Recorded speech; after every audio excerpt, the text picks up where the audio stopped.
Hey, there we go. How about now? Can you hear me?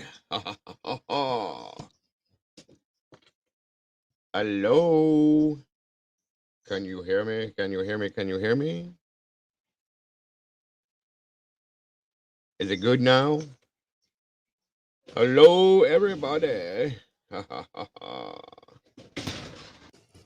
How are you all doing tonight? Great to see ya. Welcome, welcome, welcome, welcome.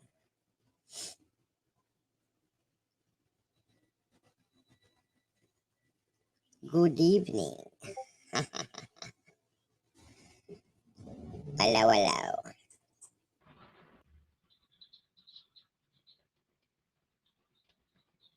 Alright, so, no. Oh, what a day, what a day, what a day.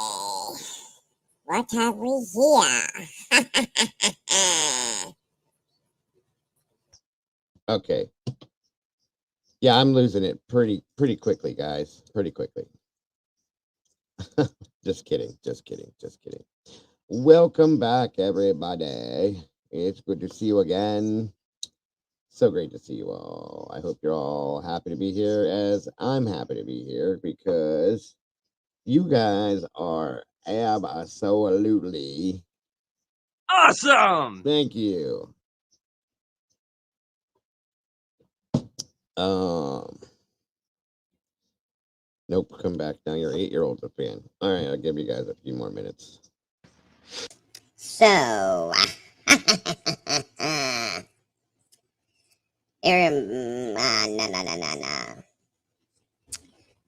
Follow the yellow brick road.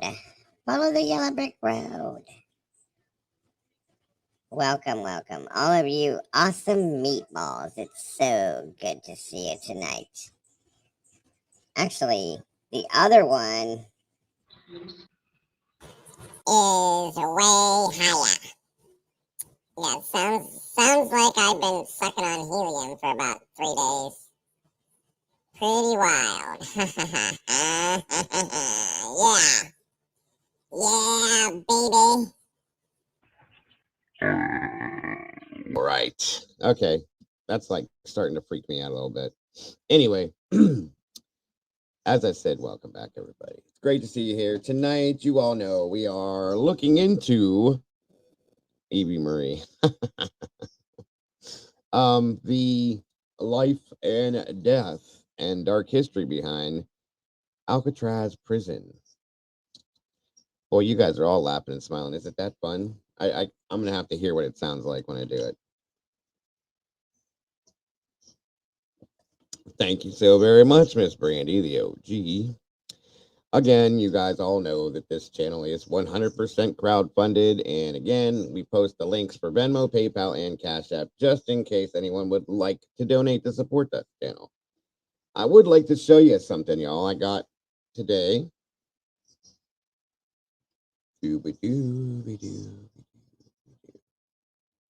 Yes, isn't it lovely? Isn't it lovely? Oh my goodness, look at that. Just look. Would you look at that? Would you look at it? Would you just look at this? Would you look at that? Look at it. Just look at it. Would you look at it? Isn't it gorgeous? Just look at this. It's gorgeous. Look. Got a straw. Yes. It's so beautiful. Love it. Now you guys need one. Yes. And it glows in the dark. It's not right now because it hasn't been in the light long enough, but it does. And it's not like a sticker, folks. It's like it's hard to explain. It feels like ceramic or something. It's weird. It's metal. You know what I mean? But it's all one thing. There's no seam, there's no sticker, there's no nothing. I think it's great. I love it. Yes, you do. You do need one. You guys all need one.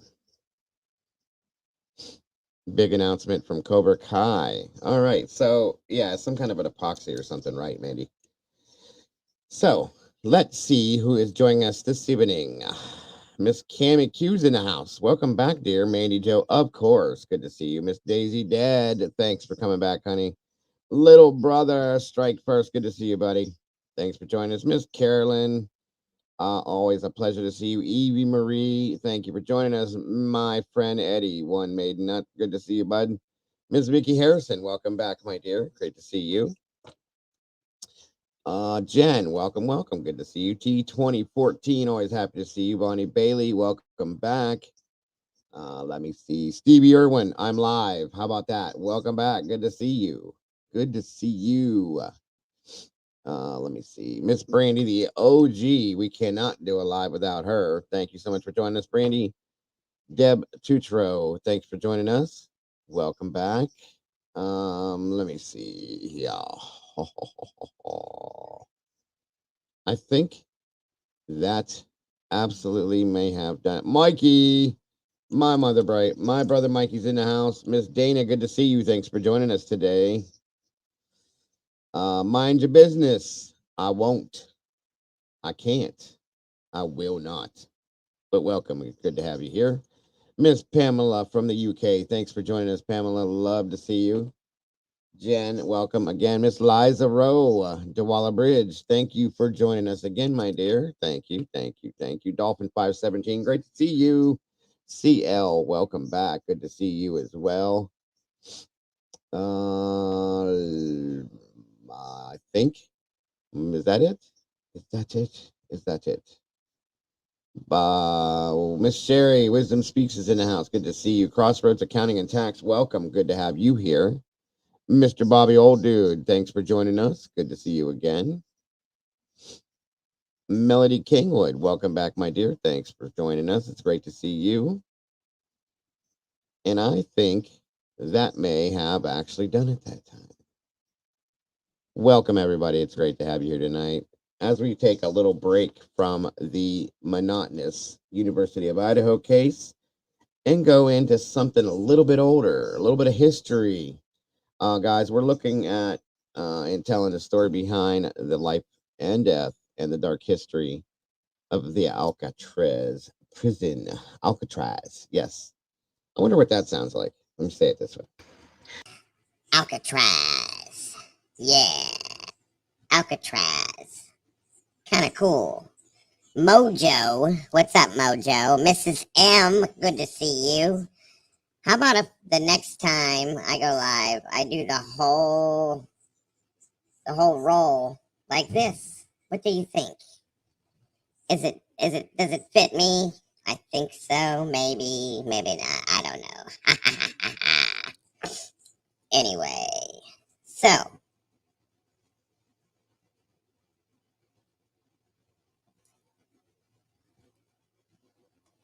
Okay, we're done. That's a lot of fun.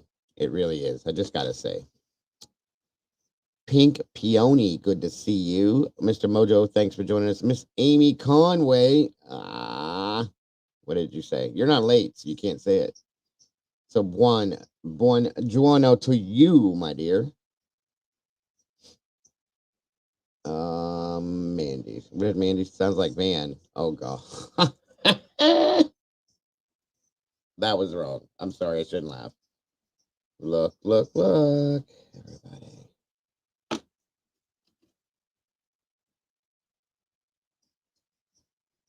You know you want one. Oh yeah. Boop boop. That's the straw. Yep, yep. Oh, I'm gonna have so much fun with that for the next DJ stream. You're not lying, yeah. Vix Logic's in the house. Rumsey, good to see you. Good to see you. Good to see you. Did I miss somebody up here? I did not. Evie Marie is here. We got 44 awesome people in here tonight, guys. 25 likes. Let's make it match if we can. Please and thank you. Yes, it is glowy. It does glow. All the white parts glow once it gets enough light. Pretty cool, huh? Yeah, and it's not, like I said, it's not paper. It's not plastic. It's metal. with some kind of like a ceramic print over it or something. It's pretty wild, folks. And my daughter-in-law said she's getting. That's who does this stuff for me now. Is my daughter-in-law. She said she's getting stainless cups. That's the next kind. And we're gonna do the imprint on the stainless. I think that would look so super cool. Very good stuff. It turned out really cool. And of course, it's got Zadego, tis me. That's a good question, Mojo. I don't. It's not one of those real wide ones. It's kind of like this big around, if you can see. Not sure how many ounces it is. I'll have to look that up. I think it might be a little more than maybe 16 ounce, maybe. I want one. I'll get everybody that wants them. Welcome, Miss Natalie B. Good to see you, dear. Thank you for that. I'll have to find out like how many. It is stainless inside, Dolphin. Yes. You can see on the bottom, underneath here. So definitely, yeah.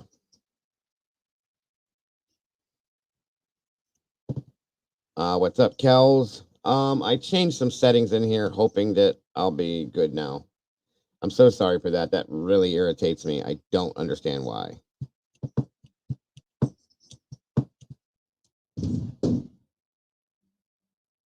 Yes, you can, Mikey. And you even got a straw. And the straw is one of those, that you can only pull it so far. It won't come out. You don't lose it.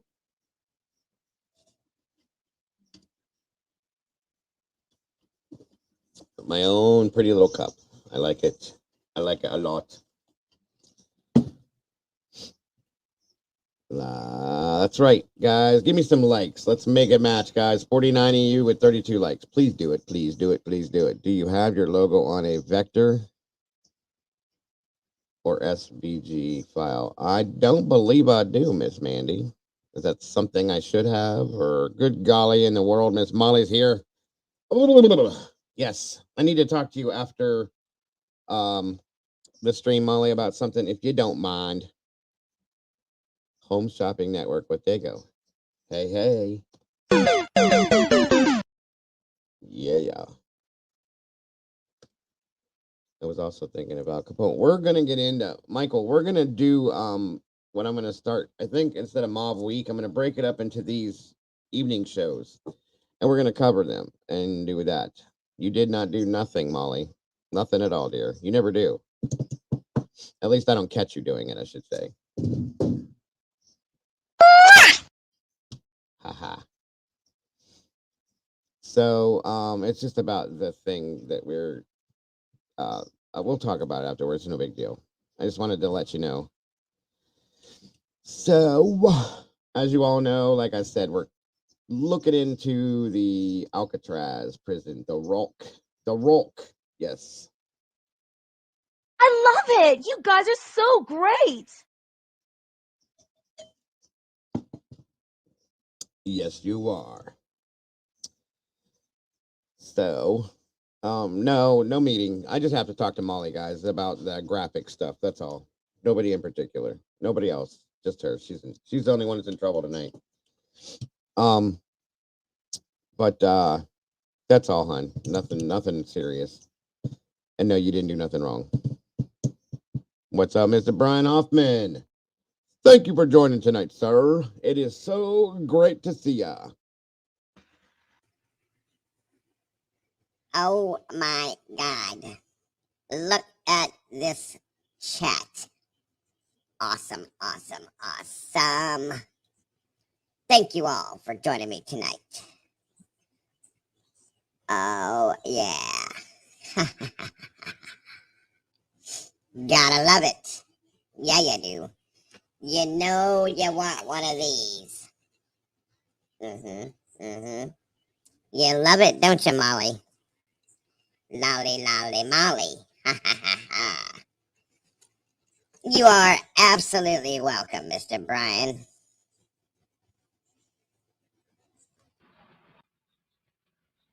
Okay, I can't help. I have to keep playing with this. I'm tired, folks. I get bored. Shattered Dimensions, what's up? I know. Vic's logic. Yes, yes, yes, guys. I can be entertaining at some time. I'm not always boring and drab and Mr. Serious all the time. Jess, Jess. So, Mrs. M, don't dive. I am not. I am. Not. I'm not a nut. No, no, no, no, no. I am not a nut. Boba. Hey, hey. Yeah, there was no balloons. I just drank the whole tank. It's all said and done. Oh, yeah.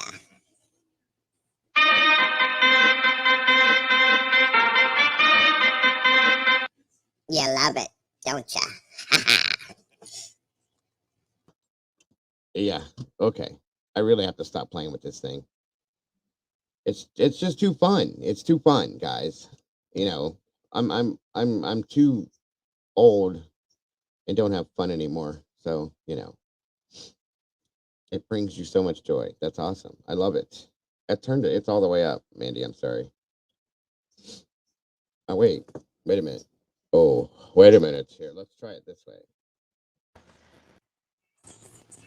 Alrighty then. How about that? You guys ever heard of a minion god? Hello. This is God speaking. I'm watching you. Oh my god.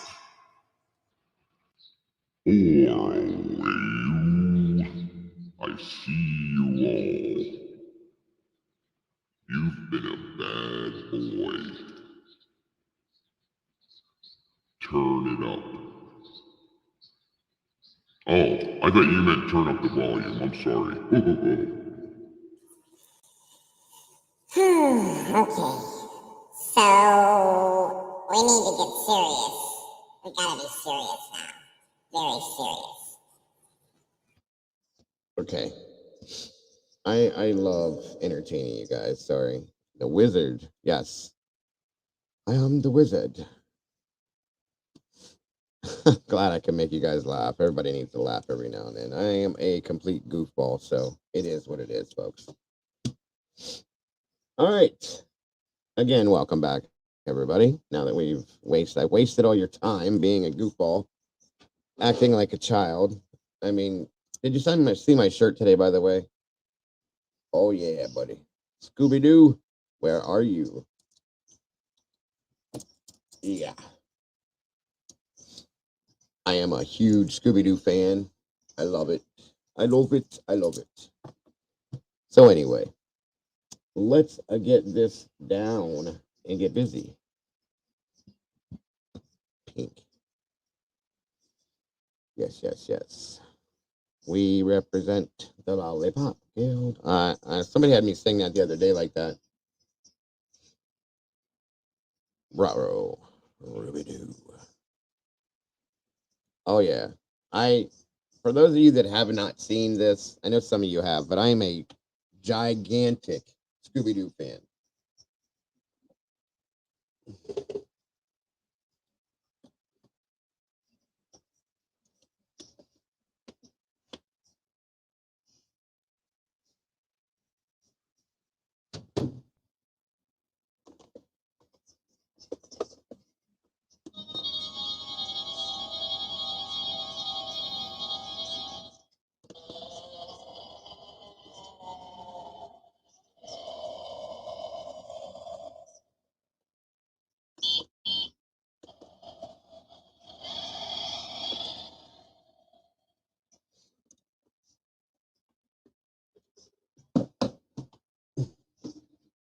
I collect toys too, by the way, guys. I am, as I said, a giant child.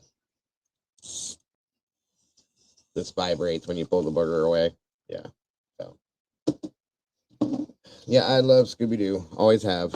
Um which is very fitting considering what I do. That's why it sits up here above my desk. So, um, anyway, back to what I have grandkids too. I try to I try to use that as an excuse to why I have toys, but I don't let them touch that, so that doesn't work for me. So it just they're mine. It's my toys. I love toys. I collect GI Joe figures still too, guys. I have a bunch of them. Always have. I love toys. So, all right. So, like I said, we're looking into Alcatraz tonight. Alcatraz is undoubtedly one. Uno momento.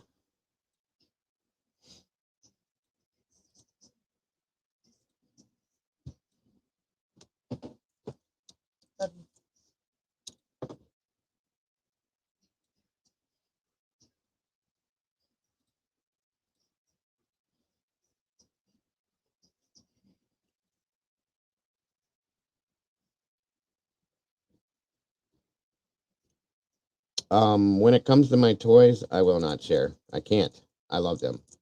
I love them with everything in me.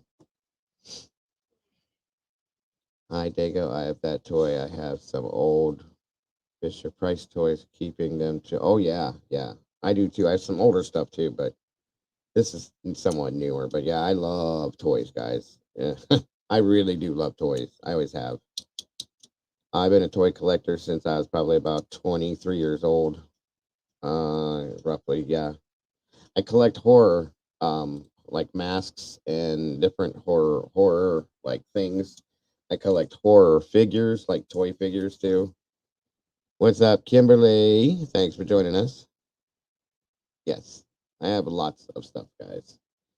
I used to have lots of nice stuff when I could afford to have nice stuff. So now I just have all the old nice stuff that I had and nothing new. So zoinks, it is what it is, you know. But I got you guys, and that's even better. So once again, check it out. Isn't that cool? Yes, it is.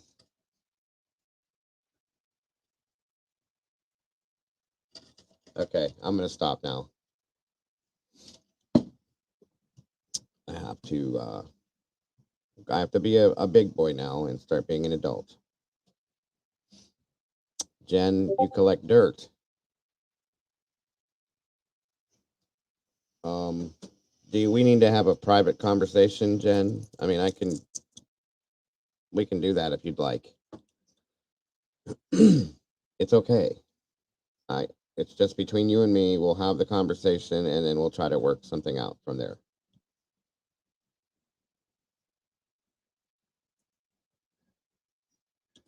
I'm just saying. It's okay. Life, love, and true crime. It's good to see you, my dear. Thanks for joining us tonight. Oh no, PW, I got something for you. Wait, where's it at?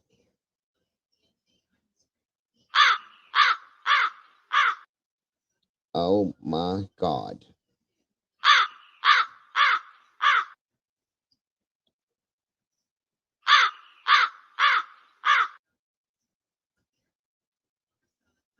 That's all for you, PW.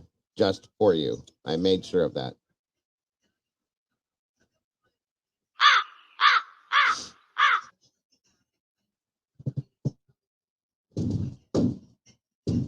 Yes, that's all for you, PW.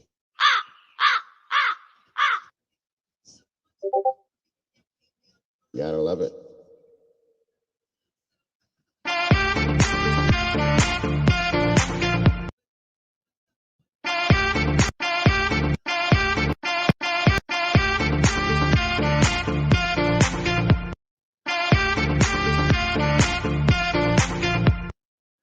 All right. So, anyway, I don't know why I'm in such a crazy mood tonight, guys. My apologies. I'm in a good mood. I feel a little goofy, so that's why I've been playing around. So I won't waste any more of your time, I promise, and I will get you guys going with this. No, it didn't come with a cat sound, Molly. I can I can probably upload one to it, and believe me, I know you need one. So um I have that and this and this. So behave.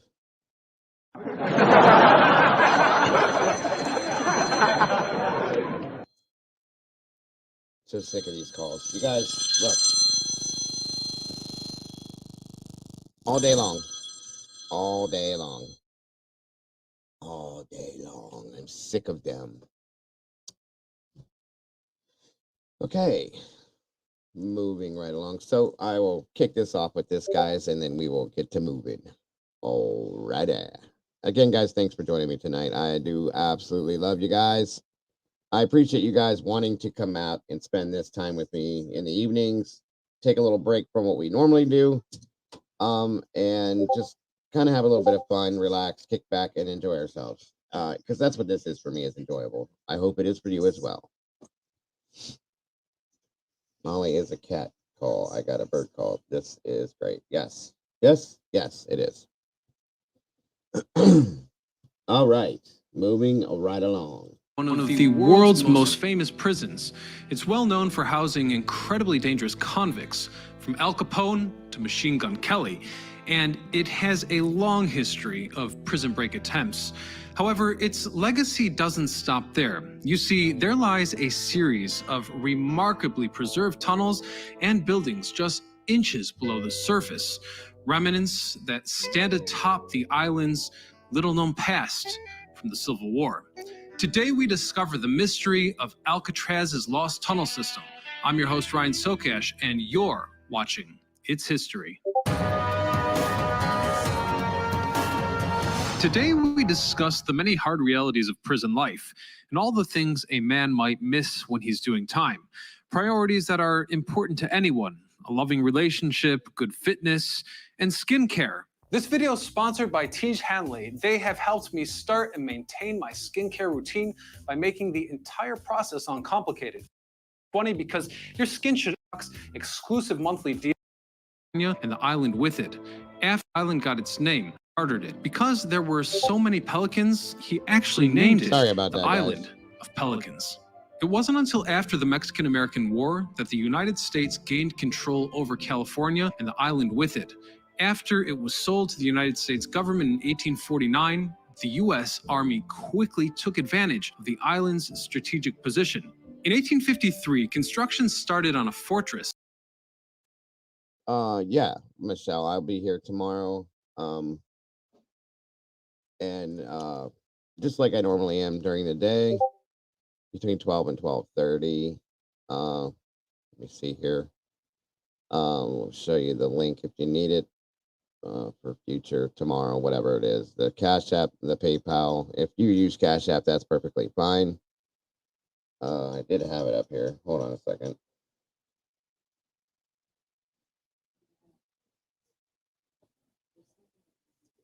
One second here, everybody. Anyway, yeah, I have it's up there on the screen right there, Michelle. That Cash App link there is the one that you can get to it. So thank you for that, and thank you for the thought. I appreciate you so much. Moving on. At the top of the island, as a part of a project to defend San Francisco Bay at the peak of the California gold rush. Construction began with shops, offices, barracks, and even a temporary wharf. The laborers cleverly used the island's natural ruggedness in the defense plan. Rock was blasted away and replaced with brick and stone, forming defensive walls around the island. By the following year, the island became home of California Coast's first lighthouse, and 11 out of the eventual 111 cannons were mounted. However, it took many years to complete the fortress, since most laborers found gold mining in California to be much more appealing than the grueling work at Alcatraz. The issue of acquiring building materials also impeded progress, as most of the granite came from China and the sandstone came primarily from Angel Island. Additional structures included outbuildings and roadways. The Finnish fortress had a fortified guardhouse, enclosed guns, and a citadel that functioned as a last line of defense and armed barracks. It was only accessible by drawbridge over the dry moat surrounding the entire building and had multiple stories. It was able to hold up to 200 soldiers and was stocked with provisions to withstand a 4-month siege. Historians have traced the time of the tunnel construction to this era as a part of the original Civil War era structures. In 1859, the first troops were permanently garrisoned on the post of Alcatraz to defend the Bay Area.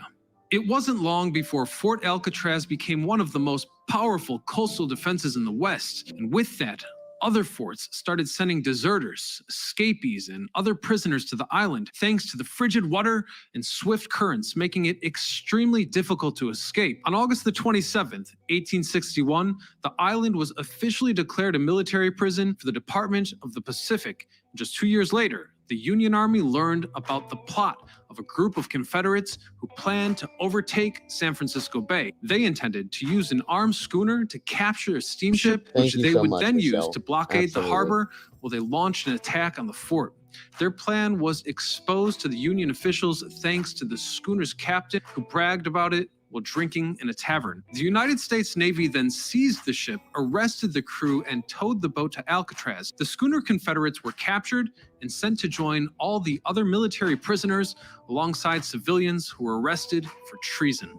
As you might expect, it didn't take long for Alcatraz's cells to fill up. The prison needed more space, so a temporary wooden prison was constructed and later replaced by a series of connected structures called the lower prison. 1864 marked the installation of bomb-proof barracks and 15-inch Rodman cannons. By the end of the Civil War, the island had over 100 unused cannons. After the Spanish-American War in 1898, Alcatraz saw the arrival of many more imprisoned soldiers. By the end of the 19th century, the prison's population had grown to over 400.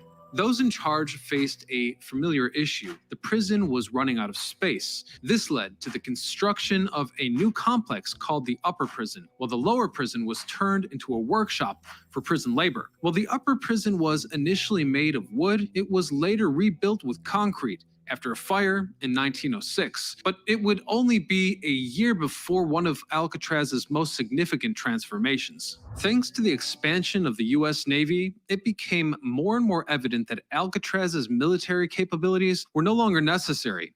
In 1907, Alcatraz was redesigned as the Pacific Branch United States Military Prison. Prison guards replaced soldiers and military personnel, and the old fort was almost entirely razed to the ground. Then, a block of 600 cells was built on top of the fort basement and moat. Each cell was made with reinforced concrete and equipped with both toilets and electricity. The island then became known as the Pacific Branch United States Disciplinary Barracks. 3 years later, and with an emphasis on education and rehabilitation, men with less severe offenses attended military training, remedial education, and vocational training.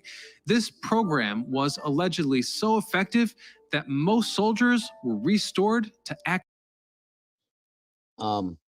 Just so you know, that's definitely not gonna make me uncomfortable. Please do what you're doing, PW. I appreciate it. It helps along. I'm sure people are enjoying them. I know I am. So please, no worries. Keep doing what you're doing. It's absolutely interesting. Thank you.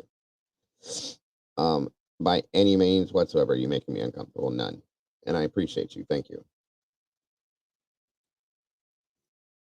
Active duty after serving their sentences. Those with more severe offenses were not so lucky. They were dishonorably discharged from the Army after serving their terms. During its time as a disciplinary barrack, it might surprise you to hear that Alcatraz was once a minimum security prison. Many inmates tried to escape during this time. Their methods ranged from secretly boarding boats, swimming, or using driftwood. One notably successful attempt occurred on November the 28th, 1918. 4 prisoners escaped on rafts and were presumed dead, only to later reappear in the sewer forest. Despite its successes, however, Alcatraz would face hardships.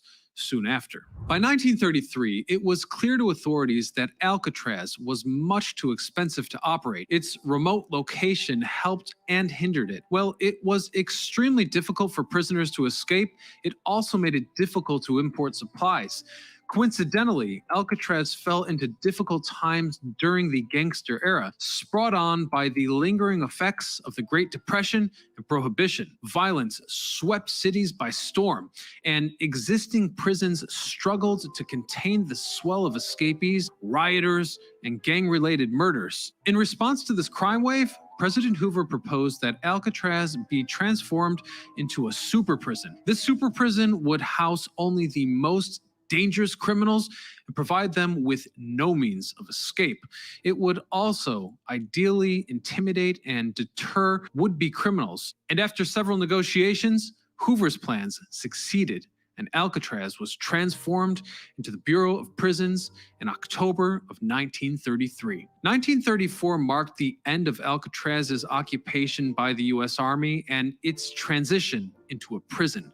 Most prisoners were transferred to different prisons, and construction began on the new Alcatraz soon after. On January the 1st, 1934, the Bureau of Prisons began the lengthy process of taking Alcatraz from minimum to maximum security. 4 guard towers were constructed around the island, and the cells were rebuilt and equipped with steel cell fronts and locking devices that were tool-proof and operated from control boxes. Every window was also tool-proof and had steel window guards. 2 gun galleries were built in the cell block that allowed armed guards to oversee all inmate activities. The mess hall and main entrance had built-in tear gas canisters in the ceiling to help break up potential riots and could be remotely activated from the gun gallery and the outside observation points. Metal detectors were installed at workshop entrances and outside the mess hall, and electricity and sanitary facilities in each cell were also upgraded. All utility tunnels were cemented so prisoners could not hide in them or even enter them. Living facilities for prison guards, including wood frame houses, apartment buildings, and a duplex, were also installed this time. Despite the security level, there were still many escape attempts over the years, one of the most famous being the Bloody Battle of Alcatraz, which occurred in May of 1946 and left 15 injured and 5 dead. However, all was not well. You see, the costs of running such a remote federal penitentiary were quickly adding up, just as they had before. The expenses were massive compared to other facilities at that time. The constant exposure to the salty sea air also caused the buildings to crumble and fall apart. After 3 decades of operation, Alcatraz closed its doors in 1963, having housed over 1,500 men. But its story is far from over, thanks to an incredible discovery made by researchers just a few years ago. In March of 2019, researchers discovered a series of tunnels and buildings underneath the prison. However, while it is understandable to assume that prisoners used these tunnels during escape attempts, the truth is that they served a far different purpose. Dating back to the Civil War, these structures proved a long-standing theory by many historians that the prison was in fact built on top of an old military fortification. The tunnels and buildings also held leftover ammunition magazines. Archaeologists used radar, historical maps, photographs, and terrestrial laser scanners to examine the ground underneath the recreational yard without disturbing the site itself, and they continue to study what lies beneath the surface in the hopes of discovering even more. Timothy DeSmet, an archaeologist and co-author of the study published in Near-Surface Geophysics, said the remnants of fortifications weren't erased from the island. They were right beneath your feet. The remains of these historical You're talking about Al Capone. It says he was driving himself insane, saying he heard voices of people who he killed. That was talked about. He also had syphilis, which at some point I do believe that does cause you to kind of lose your mind. Went right along with the fact that he was, in prison and a lot of the things that he did. So yeah, that is definitely a true fact, PW. welcome, Gina. Good to see you. Thanks for joining us. Um, so just another fact there. That's true too, Brian. Syphilis did cause his dementia. That's a fact. But he did do a lot of crazy stuff in his life, so I'm sure that didn't help. Archaeology features were just a few centimeters beneath the surface. They were miraculously and impeccably preserved. The dungeon also remains, the first level of the stronghold, which was repurposed many times during Alcatraz's history. Though Alcatraz's heyday is over, it's fascinating that researchers are still discovering more about it. The fact that these remnants of the Civil War era have sat undisturbed beneath the surface for so long makes you wonder what else lies beneath Alcatraz, as well as many other famous historical structures. Let me know what you think in the comments below. If you enjoyed this video, consider joining and subscribing for more fascinating its history. And don't forget to support our sponsor, Tiege Hanley, by clicking the link in the description below so that you can start your skincare routine. Until next time, guys, this is Ryan So.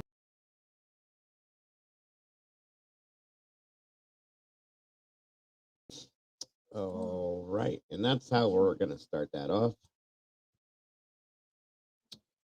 Move forward.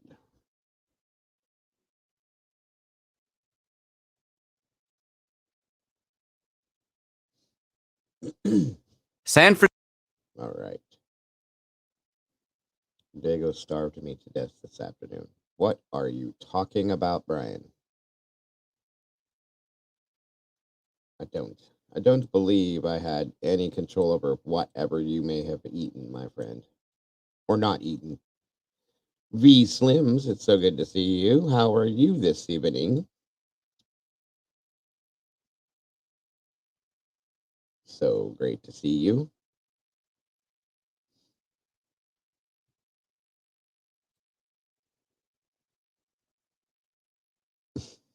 Didn't take a lunch break, huh? I am so sorry about that, Brian. My apologies. I promise next time I won't do that. Welcome, Mags. Good to see you. Thanks for joining us. I understand, my friend. I appreciate that too. All right, let's move forward with this, everyone. And again, thank you for joining us tonight. I hope you guys do enjoy this. Francisco's hottest tourist attractions these days are a big red bridge and an abandoned prison. But before it was a $60 tour for the whole family, Alcatraz was a max security federal prison that was home to a lot of very bad dudes. And yes, strictly dudes. Today we're going to explore what it was like to be a prisoner in Alcatraz. But before we get started, be sure to subscribe to the Weird History channel and let us know what famous historical landmark you would like to hear more about. Alcatraz had a strict maximum occupancy for its cells, topping off at just one inmate per jail cell. Alcatraz was generally kept at a capacity of 330 men, which meant individual cells allowing for assured safety and privacy. This resulted in Alcatraz being the sort of Mykonos of prison destinations for some federal prisoners, requesting this all-inclusive hotspot for their mandatory stays. Cells were divided into blocks, with blocks B and C housing 336 cells measuring a cozy 5 feet by 9 feet. Cell block A was the real fixer-upper of the blocks. A broken down row of cells with so much unlocked potential, this block was not used to house inmates for any significant amount of time. Cell block D was reserved for those sent to solitary confinement, and though those cells were larger than the typical cells, inmates were forced to spend 24 hours a day in this space, with one weekly exception to spend some time in the recreation yard. Solitary confinement could last anywhere from a few days to several weeks, and as a former inmate, Jim Quillen, put it, a day in the hole was like an eternity. Prisoners in Alcatraz were given the rights to only Welcome, Walt, and yeah, you can watch this. That's what we're doing, bud. I hope you can watch it. I don't see any reason why you couldn't at all. 1 second, Brandy. Let me put that up for you. Hold on. Uno momento.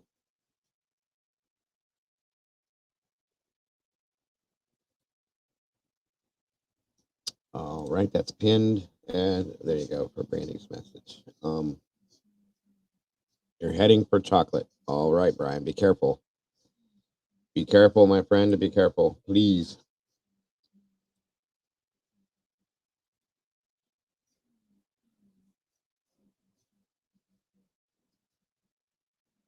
What's going on here? Hold on, folks. There we go.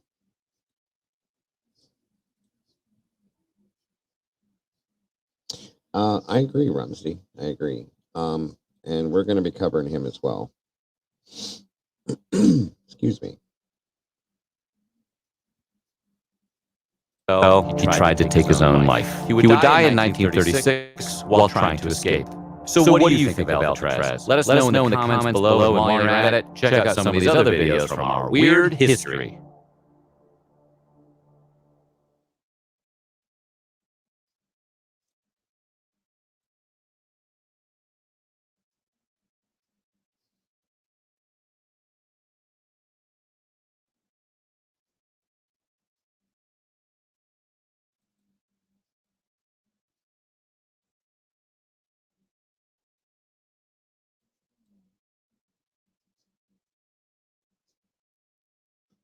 On a June morning in 1962, the guard on duty at Alcatraz prison was told that 3 prisoners weren't waking up for head count.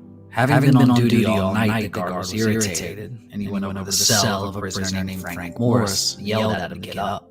After no response, he poked at the prisoner's head, and that's when he jumped back in shock. The prisoner's head had rolled clean off the bed.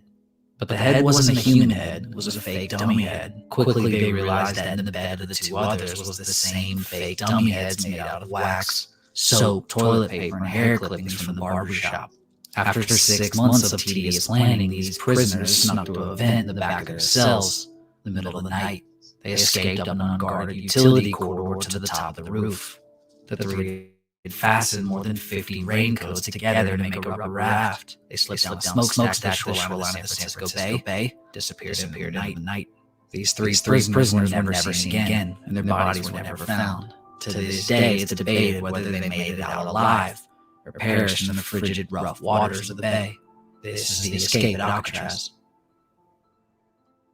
It's an average morning on Alcatraz Island in June of 1962 when all hell breaks loose. Bill Long is the lieutenant in charge of prison cell block B. He's been on shift the entire night, which has been mostly uneventful. Looking back in hindsight, though, there were some odd occurrences. A loud bang coming from the ceiling above the cell block, the sound of footsteps on the ceiling. But prisons often make strange sounds at night, and besides, Bill can see for himself through the cell bars that all prisoners are in their bed and accounted for. Now it's time for the morning head count. One of the guards comes running excitedly up to Long, shouting that an inmate isn't waking up for the count. Bill heads over to the cell, ready to give the disobedient prisoner a rude awakening. He gets down on his knees, puts his head against the bar, and shouts at the prisoner. "Get up for the count," he yells. No response. Getting angry, Long reaches his left hand through the bars and hits the pillow where the shape of the prisoner's head rests. Bill pulls away from the bars, jumping backwards in shock. The prisoner's head has rolled off the bed. The head hits the ground, breaking off the nose, and comes to rest in the corner of the cell floor. It takes Bill a moment to recover from the shock and realize there is no blood.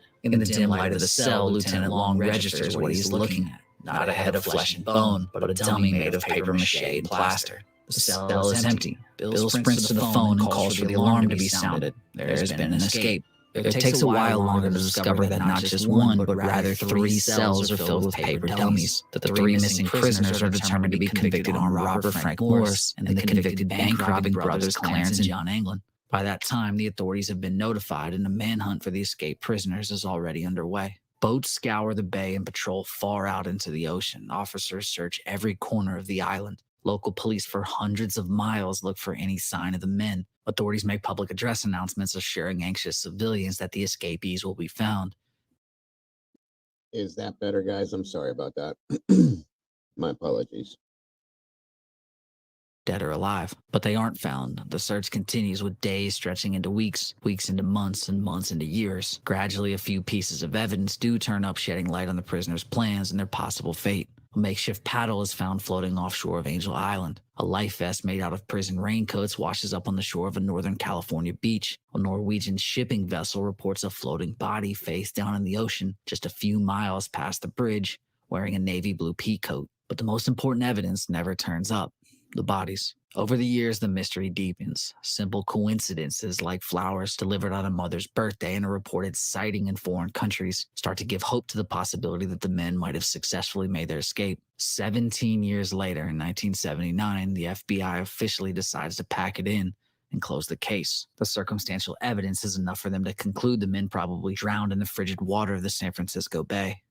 But circumstantial evidence is not enough for some, including the U.S. Marshals. To know for certain if the prisoners have perished in their escape attempt, they need to find bodies. So their manhunt continues to this day. The present day U.S. Marshal Michael Dyke is the man who leads the manhunt for Morris and the Anglin brothers. The case has become the Marshal Service's sixth oldest case, and it will not be closed until either the fugitives are captured, proven dead, or turn 99 years old, the latter of which is quickly approaching. Like the U.S. Marshals, the public has been left with many questions about the only successful escape from Alcatraz Island. Who were the three men who planned and executed one of history's most genius prison escapes? What exactly happened to them between the night of June 11th and the morning of June 12th, 1962? And is it possible that Frank Morris, Clarence Anglin, and John Anglin might have done the impossible, survived the icy waters of the San Francisco Bay, and slipped away to freedom?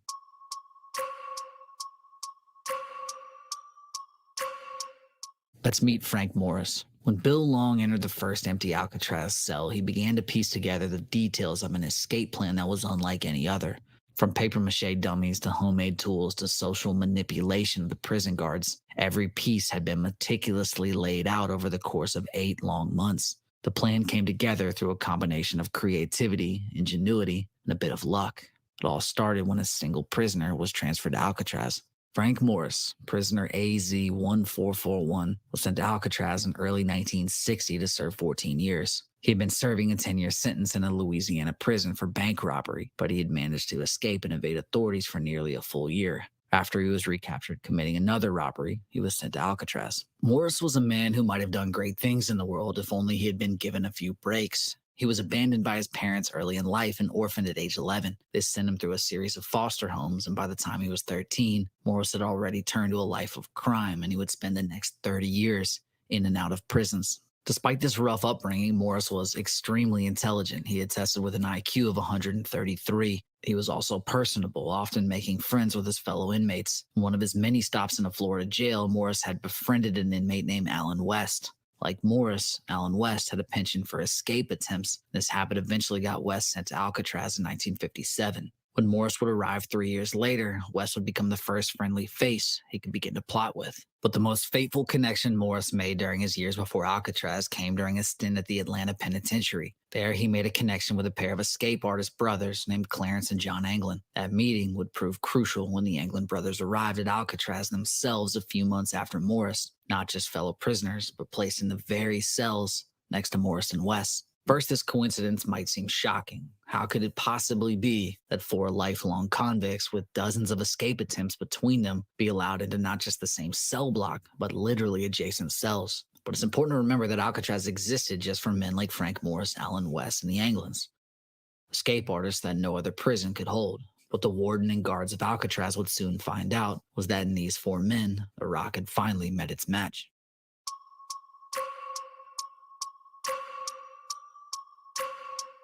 So how does the idea for an escape plan first take root? For Frank Morris and his companions, it probably began in the mess hall. Prisoners at Alcatraz were on a strict schedule at all hours of the day, and this includes meals. Each day, prisoners would be awakened at 6:30 and sent to breakfast at 6:55. Lunch was at 11:20 and dinner was at 4:25. At each meal, inmates were permitted to eat as much as they could stomach within 20 minutes, as long as they left no waste. Surprisingly, the food at Alcatraz was considered. Thank you so much, Mr. Walt. I appreciate you, brother, so very much. Awesome. Top of the line for American prisons. The original daily menu included oatmeal, milk, fried bologna sausage, cottage fried potatoes, toast, and coffee for breakfast. Dinner was beans, soup, roast beef, gravy, stringless beans, mashed potatoes, and coffee again. During these meals, all prisoners and guards would dine together. This resulted in meals being strictly monitored. There was no talking during the mealtime, although most men found ways around this rule. It was during one of these supposedly silent meals that Alan West probably found a way to deliver the information to Frank Morris that would plant the seed for their plan. West told Morris about another prisoner who had done electrical work above their cell block. The man had removed a fan from a vent shaft, and Morris was pretty sure it had never been replaced. Only a single barred grill would be left across the shaft. There was a way to get out of their cells and into that shaft. A path to the roof would be completely open. After hearing this, Morris started considering the logistics of the plan. He probably talked to West and the Anglins about the previous escape attempts on Alcatraz and where they had all failed, and there were many of these previous escape attempts, 13 in all. Over the years, a total of 36 individuals had tried to escape the rock before. Of those men, 13 had been caught, 8 gave up, 7 killed, and 1 drowned in the bay. From how Morris saw it, any successful escape attempt from Alcatraz must happen in 3 parts, with each stage more difficult than the one before it. First, a man had to escape his cell. Though not easy, this had been achieved before. Some men made their break during work hours, while others filed through iron bars. Some had attacked guards, and one group had even started a full-on siege of the island that became known as the Battle of Alcatraz. All had eventually found themselves either back in bars or dead. Once out of the cell block, the next step was to get to the water's edge without attracting the attention of the guards. Though this had become easier over the years as reduced funding resulted in many of the guard towers being emptied, it was still a tricky task that might end with bullet holes if the man escaping was not careful. Only a few men had ever successfully made it to the water. But there at the edge of Alcatraz Island came the final step that put all others to shame, braving the frigid San Francisco Bay that separated Alcatraz from a mainland that looked tantalizingly close, but might as well have been the other side of the world. Crossing the seemingly short distance meant completing a 1.5-mile swim in water that could get as cold as 53 degrees, with strong currents, sharp rocks, and even the threat of sharks. This natural barrier, more than anything else, was the reason Alcatraz was considered inescapable. No plan, no matter how intricate, would succeed if a man could not find a way across those deadly waters. Then, a few weeks after getting this tip from West, Frank Morris made a series of discoveries that changed everything.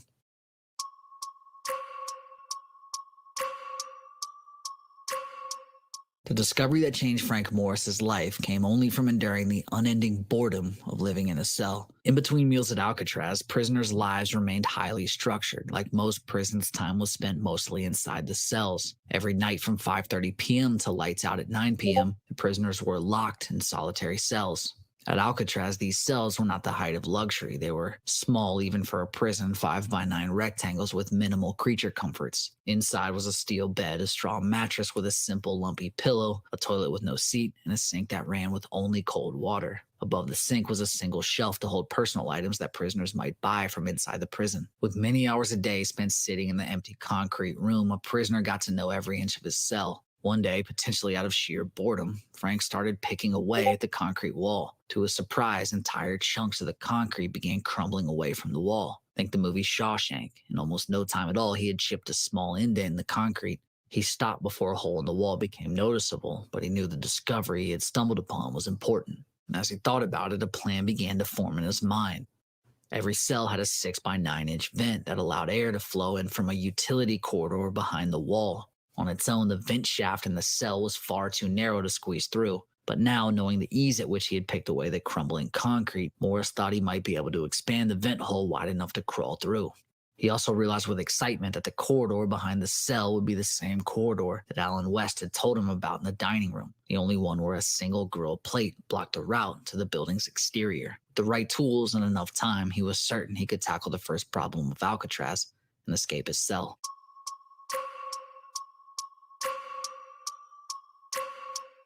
After Morris discovered the concrete could be chipped away, the next move was to recruit his team for the escape. Alan West was an obvious first choice, having been the man to tell Morris about the broken fan. West also provided another advantage to planning the escape. He had worked on the maintenance crew.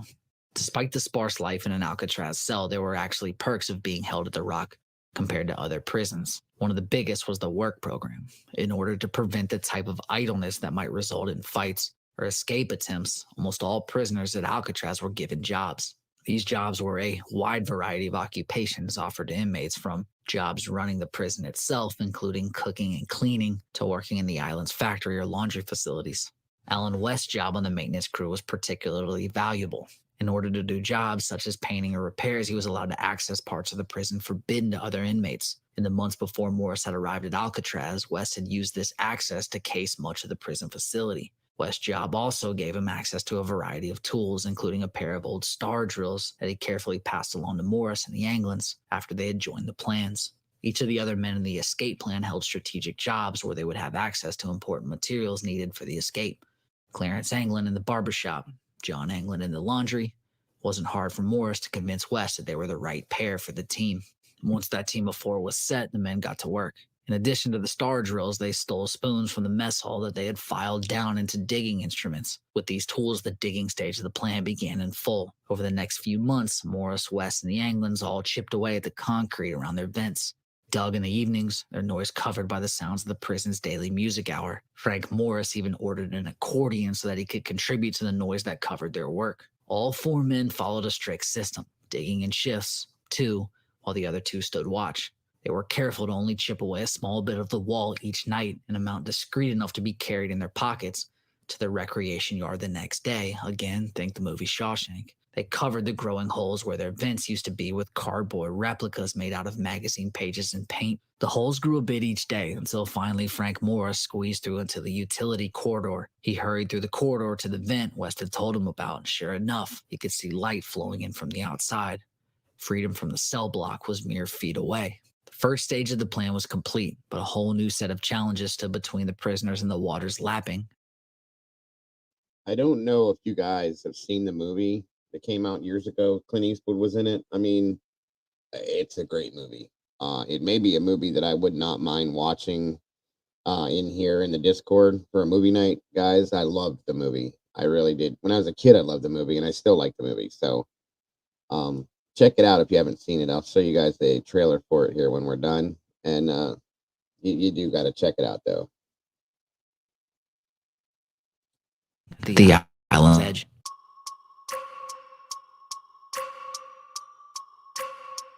Once the men had made tunnels wide enough to get out of their cells into the utility corridor, they were immediately faced with a new series of challenges. First was the vent itself. Not only was the vent bolted into the concrete, but it was located right above the cell block.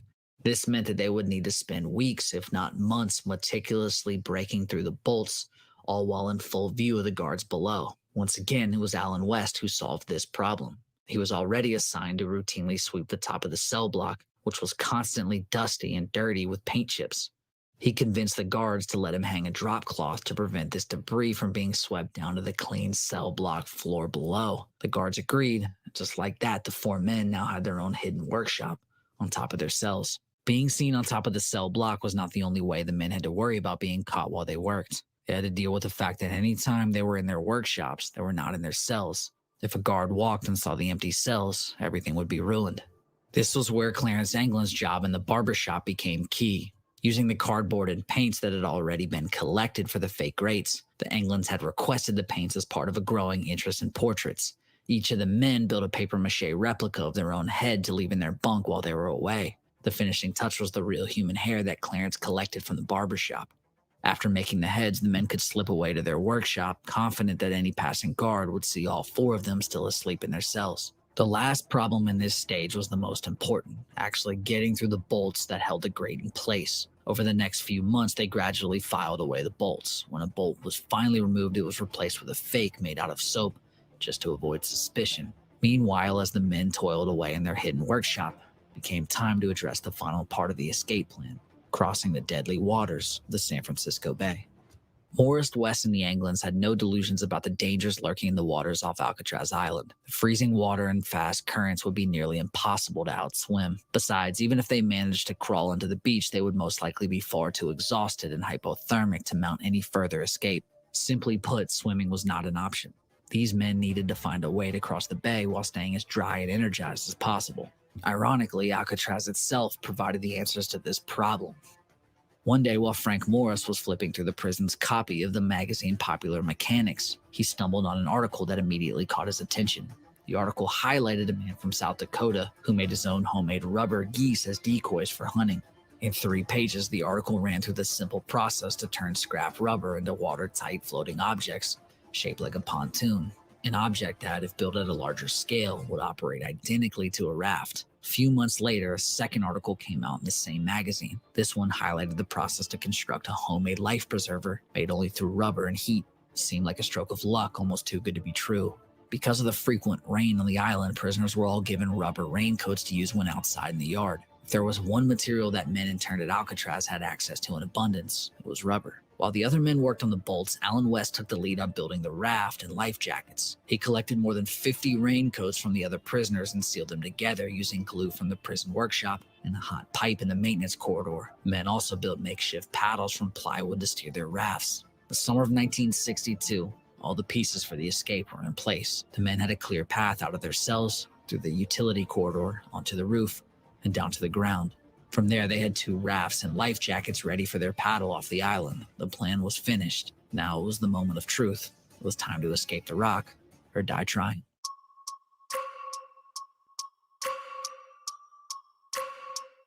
Now we travel back to the night of June 11th, 1962. In just a few hours, Bill Long will be checking cell block B, only to find 3 cells empty. It's the middle of the night when the plan kicks into motion. Frank Morris removes the fake grill plate that sits in front of the hole he has dug months ago. He squeezes through the narrow shaft as he has done many times before and emerges in the utility corridor. A few minutes later, the Anglin brothers emerge from their own cells into the corridors. Only Alan West is left in the cell. The plan is for the first 3 men to move ahead and remove the vent shaft, with West staying on guard and only leaving his cell at the last possible moment once the shaft is open. Morris climbs up a series of pipes like a ladder, reaching the vent shaft. He removes the metal cover and pushes it through onto the roof.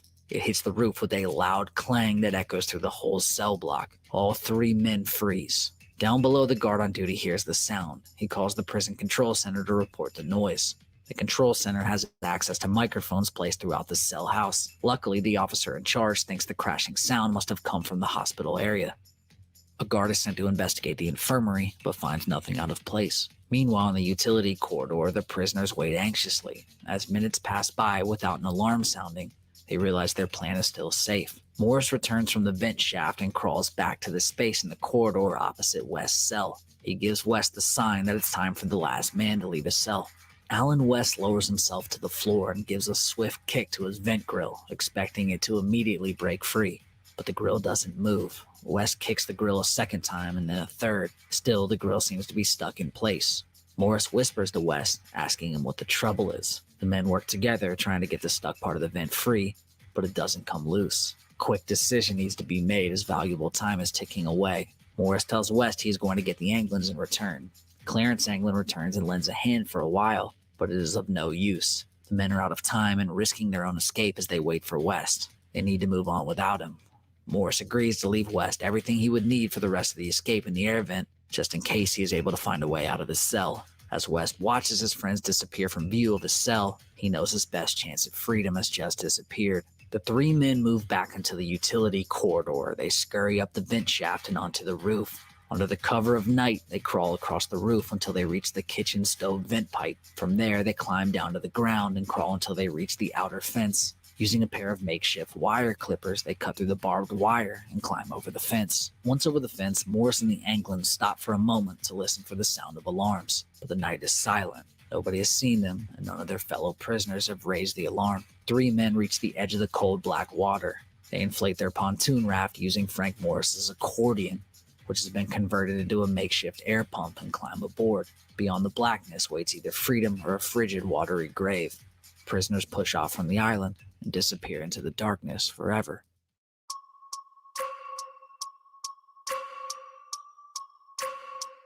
The moment Frank Morris, John, and Clarence Anglin leave Alcatraz Island behind and push out into the chilly waters of the San Francisco Bay is the last moment where the facts of their story are certain. From that point on, only theories and circumstantial evidence can shed light on the fate of these 3 men.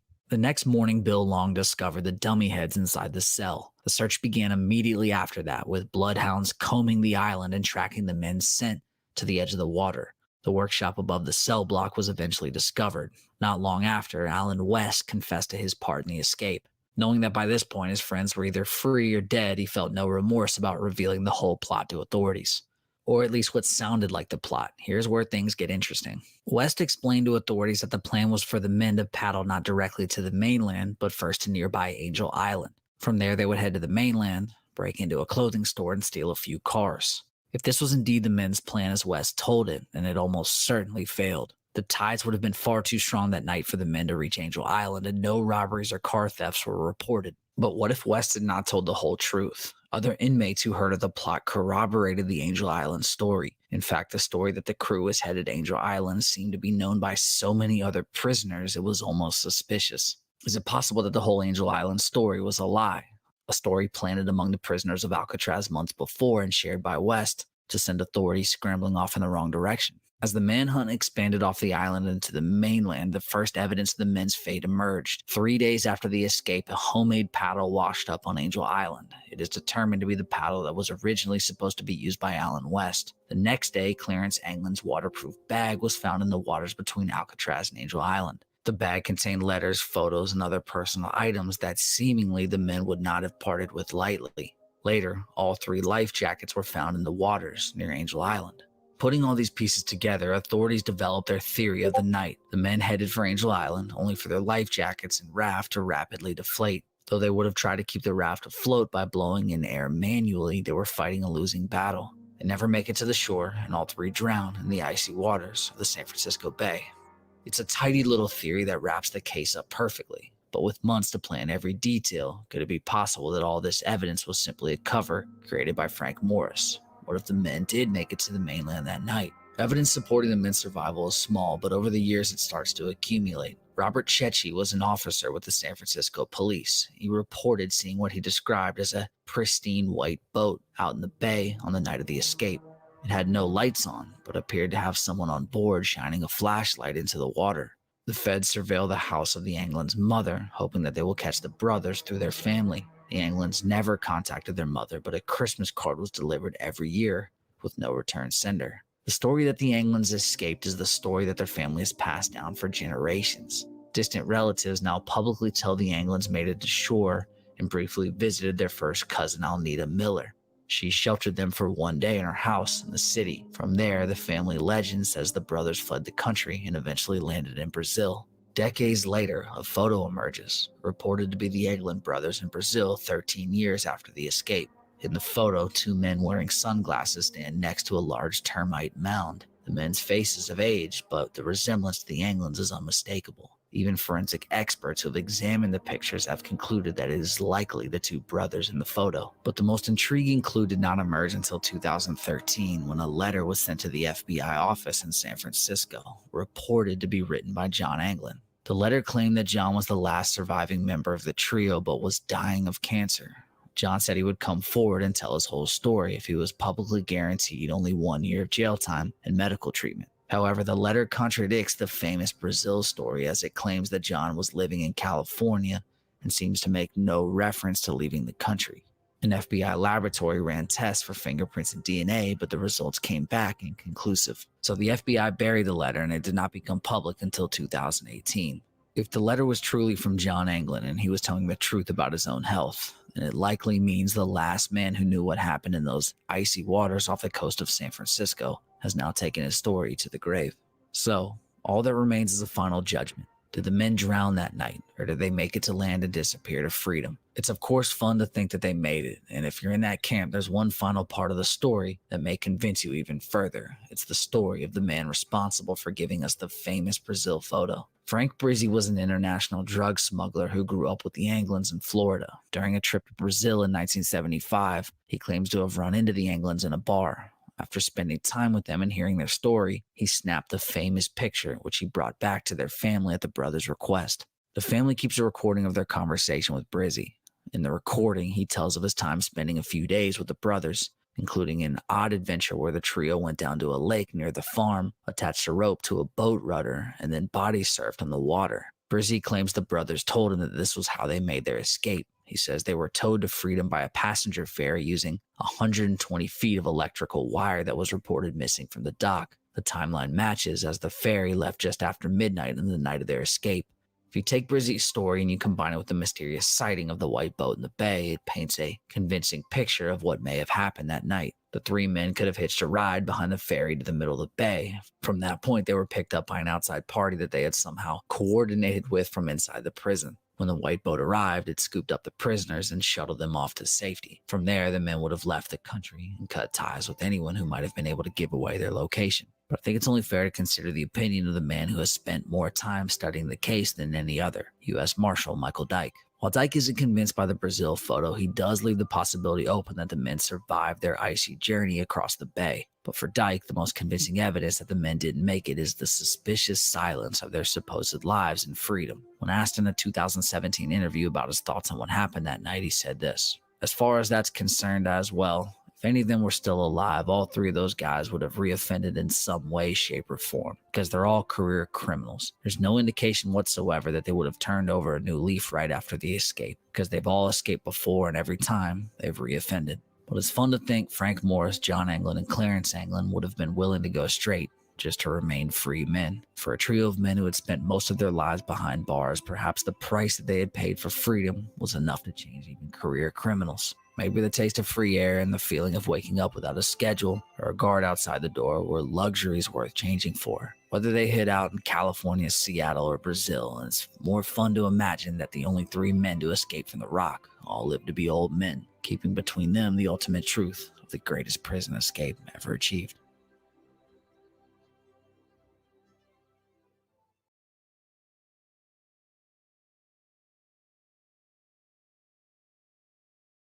Yeah, I heard that a few times, Carolyn.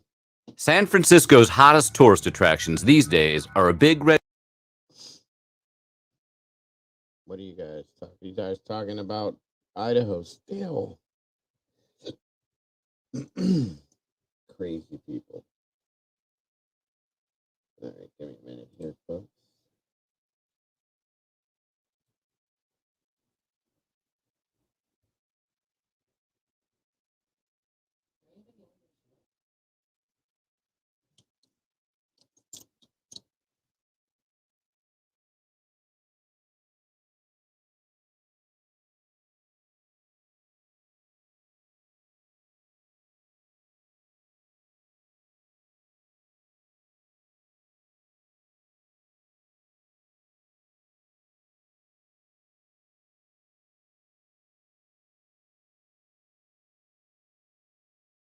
No, I know you're not, Carolyn. I've been watching what you're saying. I've posted every other comment there. It's pretty interesting to see that, truthfully.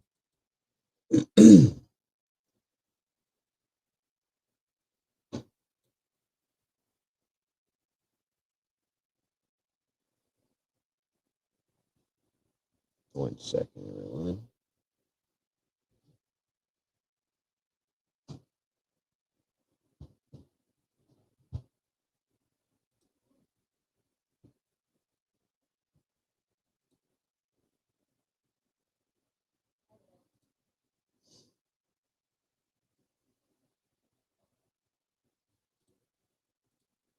All right. Sorry, that one took a little longer to pull back out. Okay.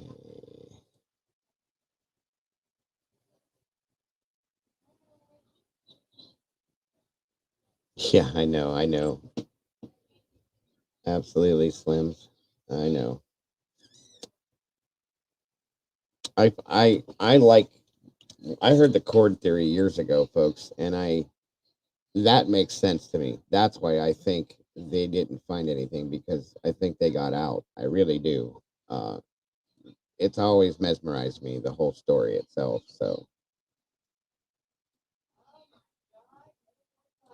all right. Let me see here.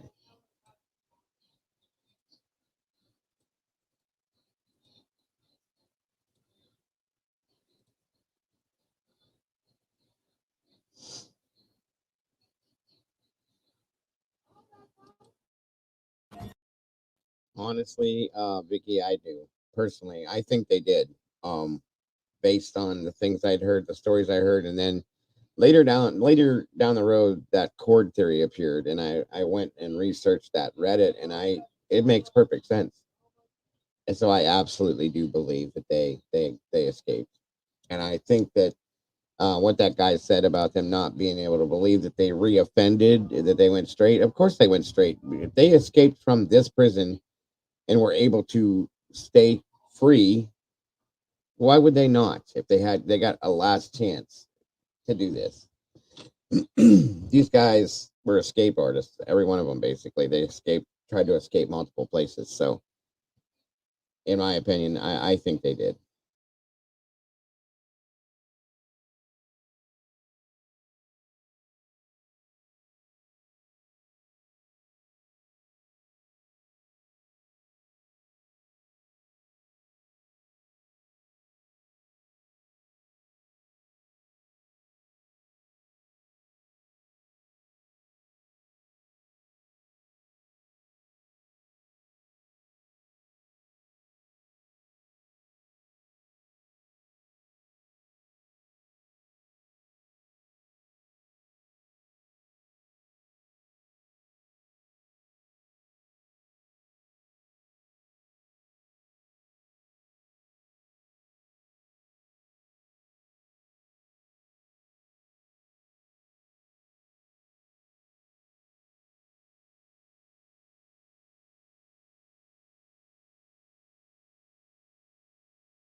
Can you guys see me yet?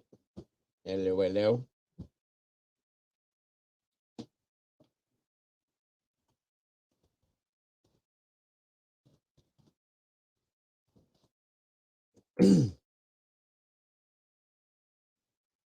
I'm here.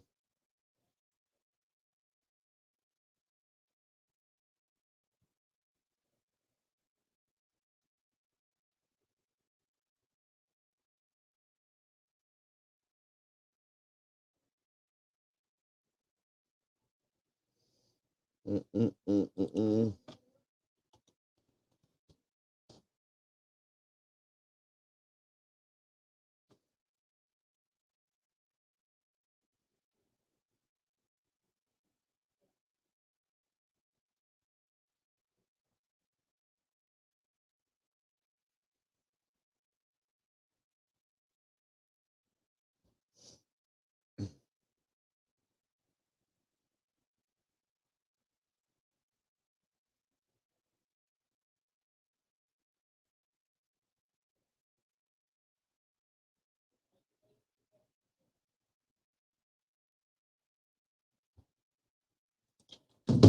Okay.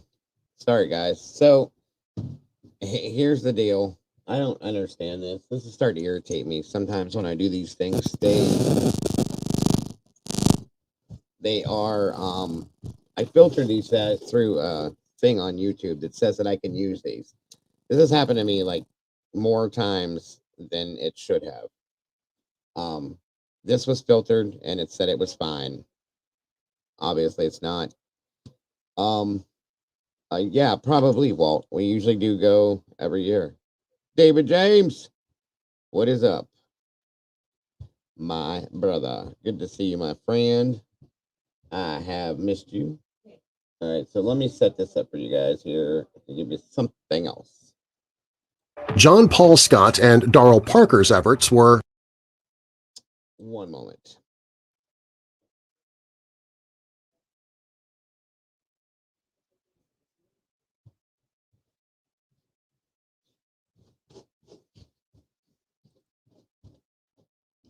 The first thing you want to learn.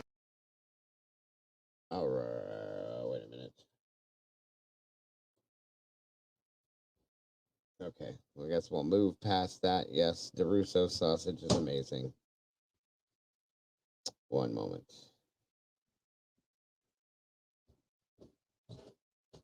Oh, yeah, definitely did, Rumsey.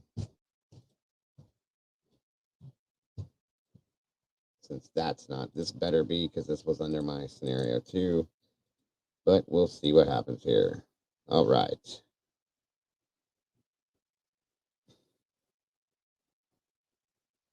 Oh, wait a minute. Oh, yeah, there is, Daisy, for sure.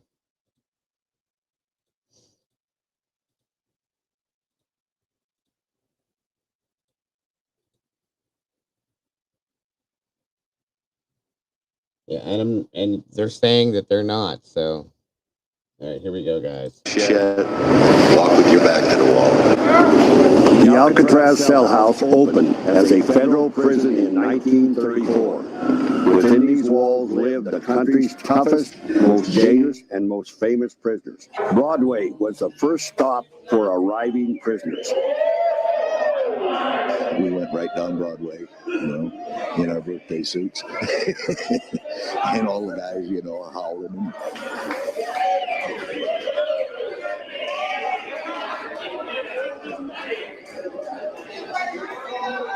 Well, here's a typical Alcatraz cell.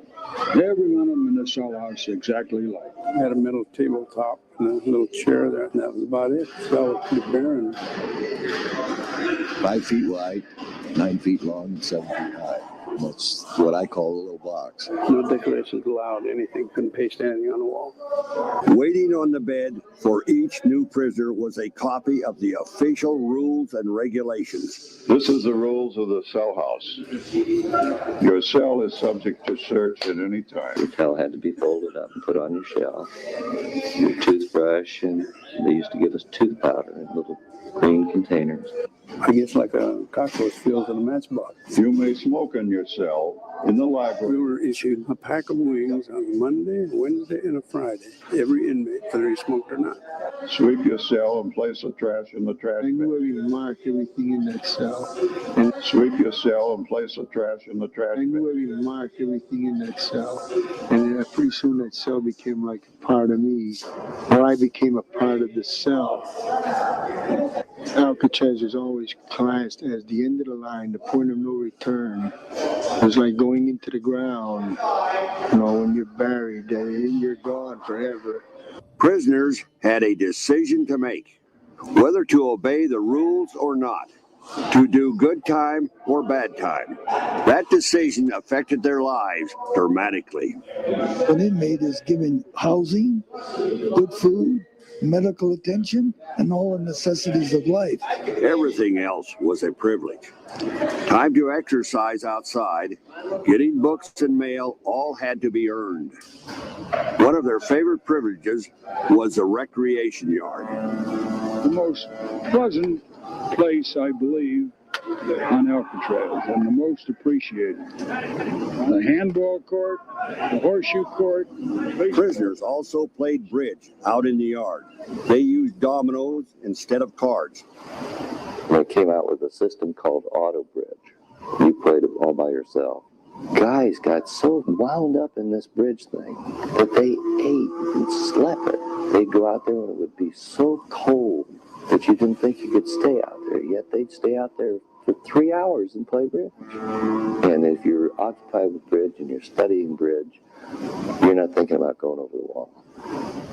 Prisoners who chose not to behave ended up in a harsher place: isolation. D Block was the prison within Alcatraz, the treatment unit. This place is going to operate on the basis that you do what you're told, and you're going to get a fair break. If you don't behave yourself, we're going to come down on you like a ton of bricks. Unruly or violent prisoners were sent here. They stayed in their cells 24 hours a day. Typically, they were only allowed out once a week for a shower and exercise. Now, in this cell block, we have 42 of the least popular cells in Alcatraz. Although by far they are the best, the roomiest, and the nicest state-of-the-art cells that were available in this prison. It was cold. It was damp. The wind used to just blow through there. You could hear it. At night, you could hear it whistling through the windows. One of the more infamous prisoners to live here in D Block was convicted killer Robert Stroud, the so-called Birdman. And almost immediately upon his arrival at Alcatraz, he was relegated to the treatment unit. And he didn't bring his birds along with him, which made him very unhappy. But he brought all his bad habits with him, which made us unhappy. This was solitary confinement, the whole. Cells 9 through 14. When the cell was occupied, the regulations required that the light be on. We kept the lights off when they were in there. They were in the dark. Well, when I'd go in the hole, what I used to do was I'd tear a button off my coveralls. I'd flip it up in the air. Thank you, Randy. Yeah, that's true, PW. It was definitely its own small town. Again, guys, the channel is 100% crowdfunded.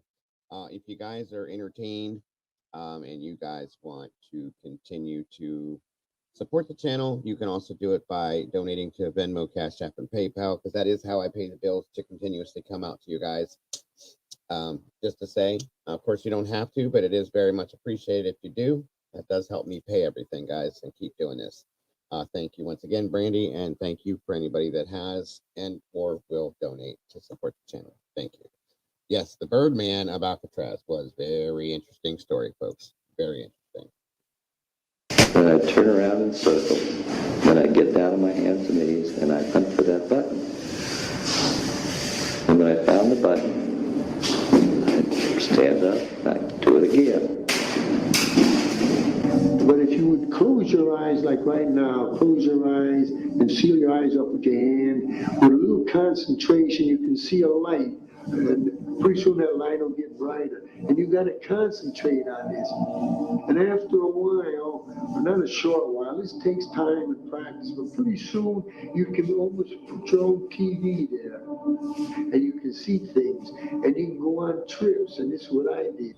This was the prison library. You put your request on a library card. If the book was available, they'd bring it, put it in the bars for you. Prisoners with reading privileges could subscribe to approved magazines. Thank you so much for that, Vix. I do appreciate you so very much.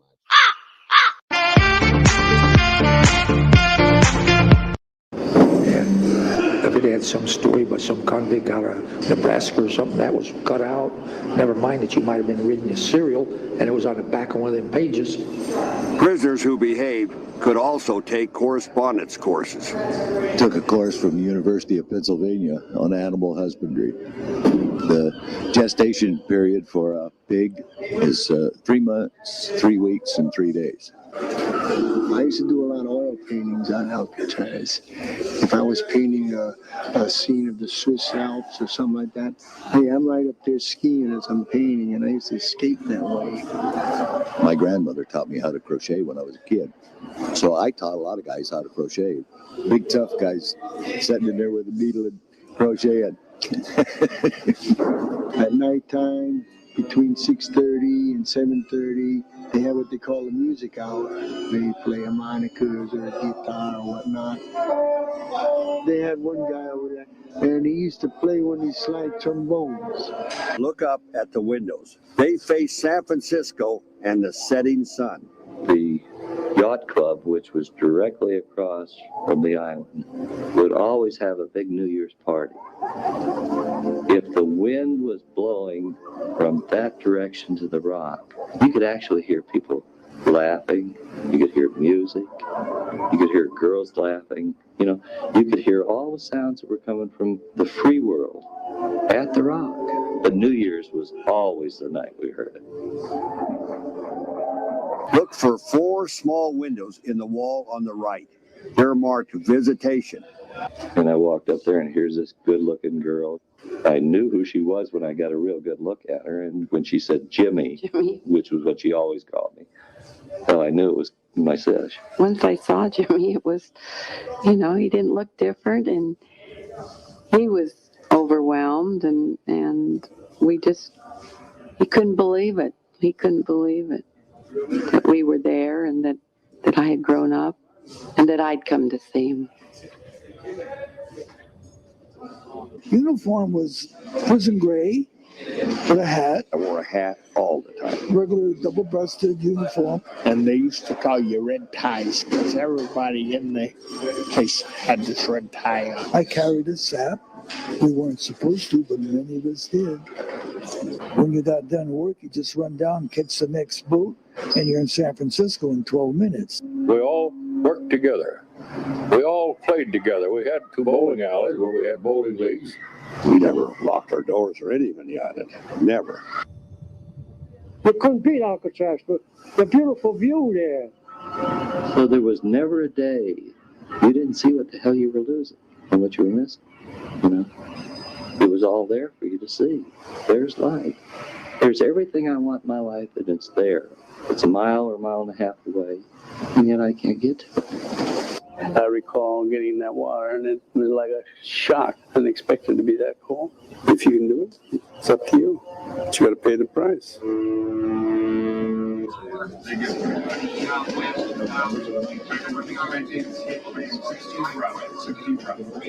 When they heard the escape siren, every officer on the island rushed here to report for duty. 3 men were missing from the cell house. The inmates are supposed to be dressed and up, standing in front of their doors for count. Bill, there's a guy up here, I can't get up. And he was laying in there, so I reached in through the bars and I hit the pillow. And Lord knows what happened. The head fell off on the floor. Prisoners Frank Lee Morris and 2 brothers, John and Clarence Anglin, had escaped the night before. They made dummy heads to fool the officers. According to the reports, the men enlarged the vent openings in the back of their cell The three men climbed up these pipes to the roof. The men have never been found. At the end of 3 decades, over 1,500 men had served time on the rock. By then, Alcatraz had served its own time. After years of harsh wind and weather, the buildings were badly deteriorated. The isolated island was too expensive to run. Goodbye, and thank you for visiting Alcatraz.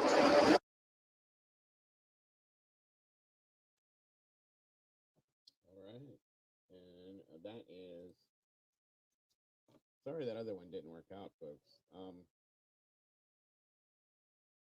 Don't know what the deal is with that. Why that only works sometimes, sometimes it doesn't. They say that these things are filtered, and they're not. Kind of irritating.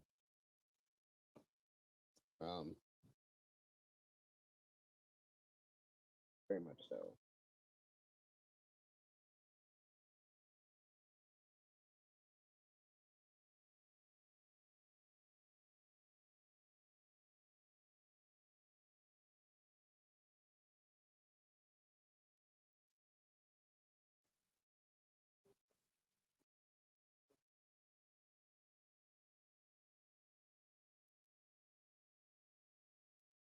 Let me see here.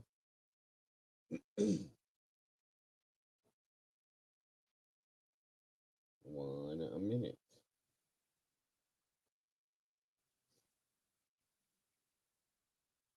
Alphonse Capone, 85.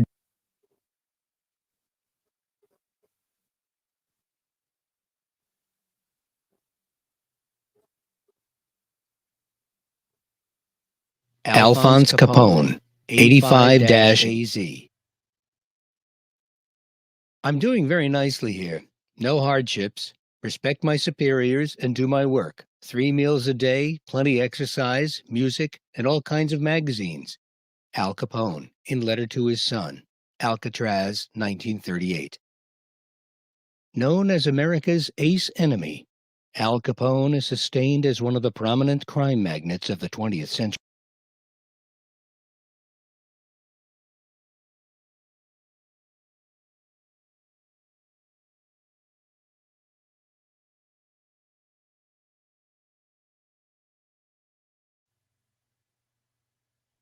I'm doing very nicely here. No hardships. Respect my superiors and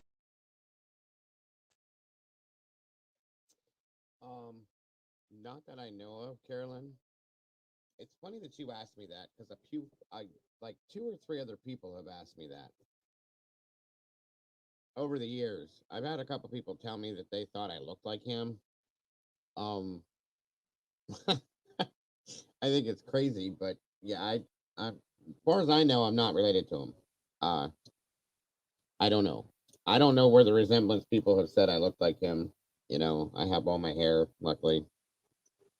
My wife said that I told her that before. She said she thought it was because of my lips, because I have full lips, I guess. I don't know. My audio is too low. Is that better? How about that? Sorry, folks. I've been asked that before, my facial features, so on and so forth. So sorry about that, Firefly. My apologies. Can you guys hear me now? Yeah, I don't have a unibrow. That I know. Is the audio okay? Well, thank you, Carolyn. I appreciate that. I'll be honest with you. I've always had a thing for Al Capone. I've always had a big interest in him, so on and so forth. So I don't know. When I'm completely clean shaven, which is very rare, my mom even said that I have a resemblance to him. I don't know if it's my eyes or whatever it is, but who knows? Who knows? Maybe it's the Italian thing. I don't know. It's a fugazi. Who knows? Moving on. Sorry, folks. and do my work. 3 meals a day, plenty exercise, music, and all kinds of magazines. Al Capone, in letter to his son. Alcatraz, 1938. Known as America's ace enemy, Al Capone is sustained as one of the prominent crime magnates of the 20th century. As one of the original island cast members, he remains one of the most central and historic figures linked to the history of USP Alcatraz. Capone arrived at Alcatraz on August 22, 1934, with the first group of federal inmates. He was 35 years old. He had pled guilty to federal tax evasion in 1931 and was sentenced to serve an 11-year term in federal prison. He was transferred to Alcatraz from USP Atlanta, where he had leveraged numerous privileges from the administration and had been rumored to govern felonious activities while in. How about that for a jail cell? That looks real hard, doesn't it? Looks really hard to deal with. Other than the walls, I mean, look at the rug on the floor, the radio, the desk, the sitting chair. It looks to me like his bed was a little nicer than most.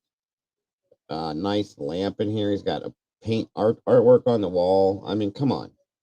Look at this. Tell me that's not insane, you guys. I'm surprised that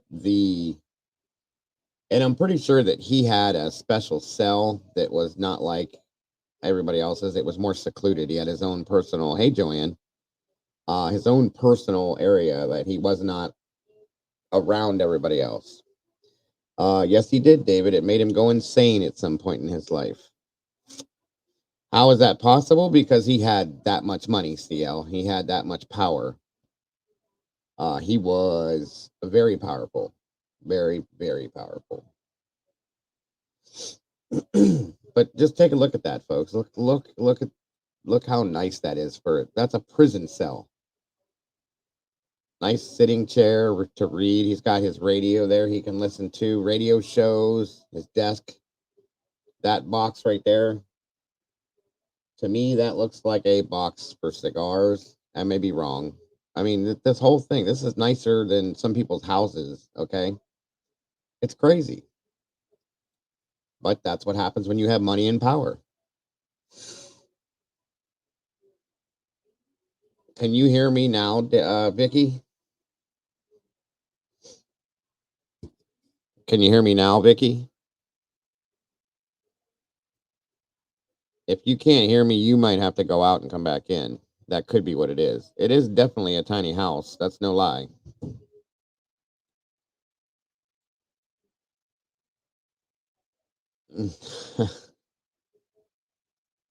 Yeah. I heard that too, Bobby. I definitely did. All right, let's move this along. Side. In an early unpublished handwritten manuscript written while still at Alcatraz, famed inmate Roy Gardner wrote about his fellow inmate. Al Capone looms on the horizon of public interest as the most intriguing of all criminals, and to his inmates, he's quite as mysterious and baffling as he is to the public at large. He radiates physical energy. He's 6 feet of bone and muscle, tips the scales at well over 200 pounds, but contains within itself more of the force of human generosity than has ever been found in any man of his type since Robin Hood. And even in the dusk of the years with its gathering mantle of tradition, Robin Hood appeals less to the imagination and suggests much less of mystery and power than the contemporary figure of Al Capone.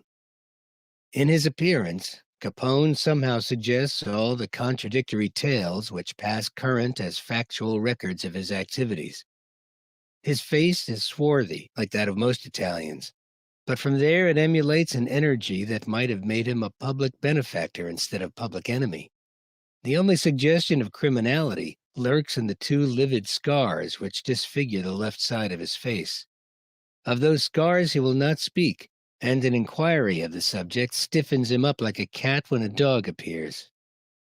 That he is generous by nature is evidenced by his sympathetic brown eyes. With these, he looks his interlocutor direct in the eyes with a wealth of human interest and understanding. He's interested in good in all men. This is proven by his many charities, and amplified by the fact that while he was in USP Atlanta, he spent his money lavishly, and no one appeals to him in vain. He even helped a couple of prison guards who found themselves in financial difficulties, or thought they were. This, of course, brought him a legion of sycophantic followers, who fawned and praised until it is doubtful if Capone possessed any means. That's funny, Carolyn. I seriously, I've had like quite a few people tell me this. You guys should see me when I'm dressed in a suit and all that. That's when I really get told that kind of thing. I always have. It's hilarious. One of these days, I'll get all dressed up or something, and I'll show you guys because I have a hat like that too. That was my uncle's from a long time ago. I never wear it anywhere, but I'll show you guys one of these days. It's kind of funny because that's usually when people tell me I look like him is when I get dressed in a suit and everything. It's kind of crazy, but interesting enough. Interesting enough. I guess if you have to look like somebody, you can't go wrong looking like him. As long as you don't have the things he had and have to deal with the issues he did, and you don't have the reputation, I guess. It is what it is. So be it. Of taking a proper measure of himself. At Alcatraz, his money is useless, for there is no way that in which he can spend it on anyone, not even on himself. The result is that the energy of the fawners and moochers goes into reverse and expresses itself in petty jealousy and hatred.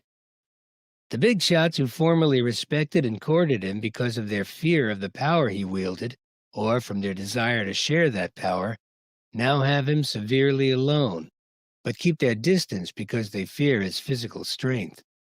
Capone has proven himself to be a dangerous antagonist in hand-to-hand combat because he is a vicious slugger and he always fights to win.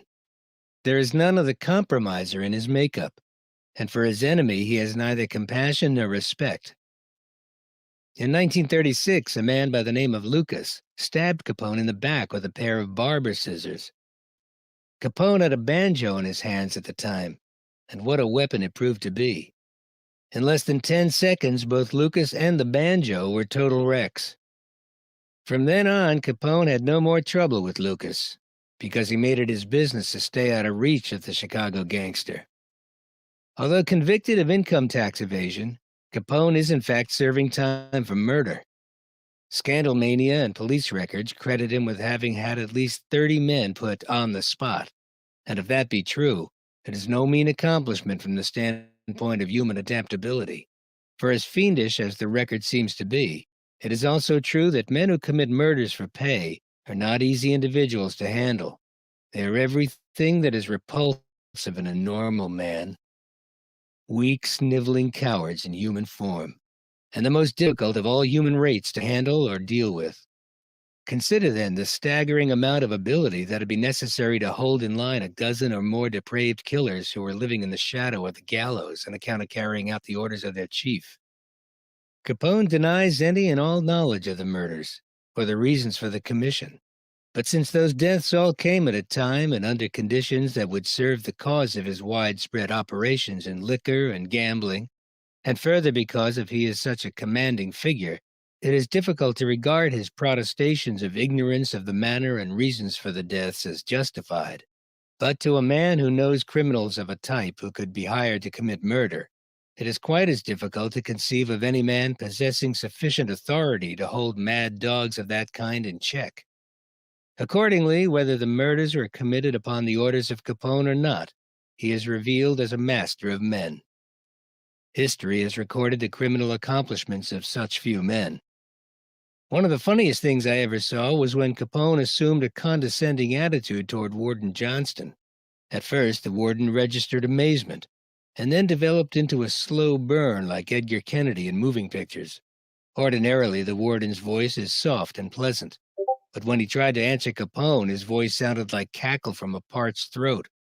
Capone's vanity and arrogance is the principal reason why he is the most hated man on Alcatraz, and his enemies spend much time and thought on planning a no-rap way to kill him. Robert Luke, AZ-1118, who also served time on Alcatraz, offered his views on Capone. He was certainly treated like any other prisoner on the island, the same set of rules and regulations. He also had cons that he talked to and got along with, but he could not have been treated with the same fear and respect he had when he was a mob boss in Chicago. He was sent to Alcatraz because of his notoriety, and because there were no con bosses in Alcatraz, Capone was treated the same way as any other prisoner. He probably arrived on Alcatraz with an air of superiority, but soon learned that he was just another con. Not only did he realize this from the prison administration, but almost certainly from the other cons. We all learned this fact of prison life quickly, or we learned it the hard way. I think Al Capone had to learn this lesson the hard way because some con named Lucas in June of 1936 tried to kill him with half a pair of scissors. All tough guy Capone's injuries were defensive. The shower room was probably the most dangerous place on Alcatraz, and we were all capable of inflicting all manner of injuries to any other prisoner, and could do this without any warning or remorse. Alcatraz was a very harsh environment with no soft spots. I had the ability of using my imagination to leave for short periods of time, and I pity the cons who didn't have that ability. Their existence in any prison was much harder without being able to have some respite. Reading and the recreation yard was not enough. A lot of trouble came just from boredom and looking for something different and exciting to do. And that always ended with a short or long trip to the hole, the dark hole, or segregation, or all three. This happened to me and Al Capone, and was a fact of life in Alcatraz.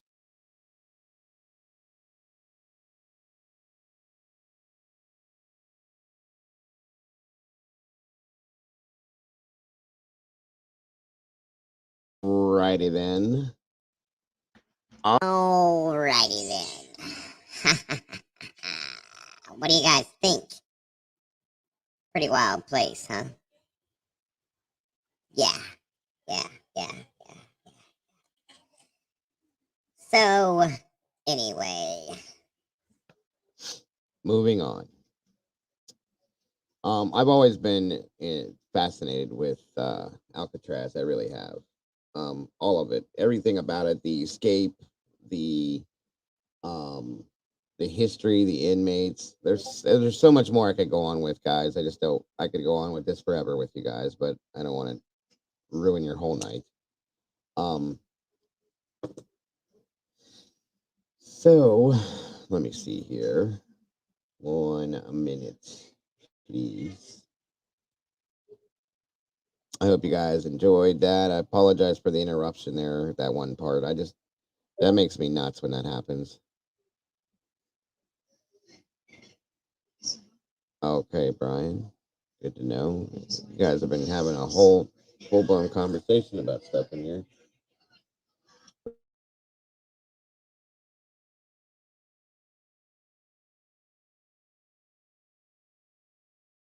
All right. Let's see. You're whatever you got going on, bud. Whatever you got going on. Molly. Hey. So, moving forward. So, here's my question to you guys for Monday, okay? For Monday night, would you guys like to continue on and do another facility, or would you like me to go back and do another true story behind a movie that was made on a true story? That's up to you guys.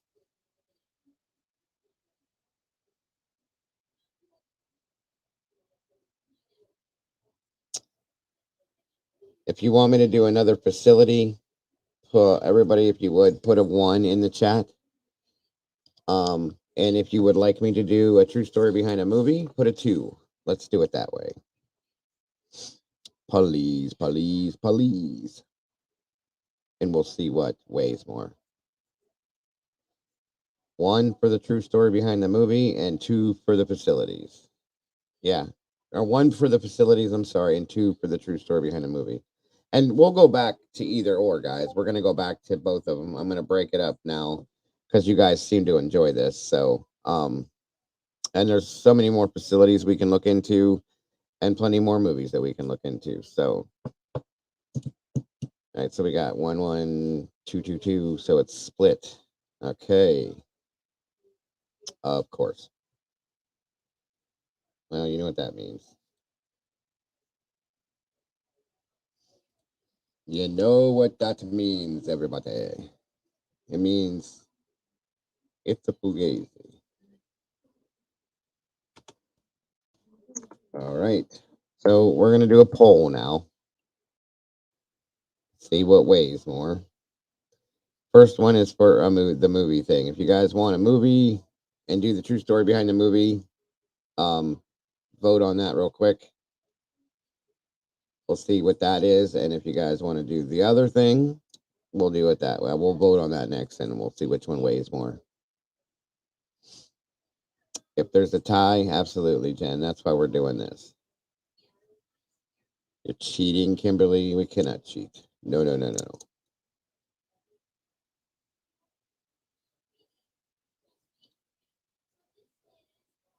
I hope you guys enjoyed that about Alcatraz. It's always been very interesting to me, so I figured some other people would probably enjoy it as well. We do have the what was it? What is it called? The West Virginia State Hospital.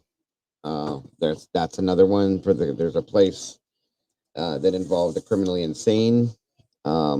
Weston State Mental Hospital, or I'm sorry, it's called the Weston State Lunatic Asylum, is what it is. So,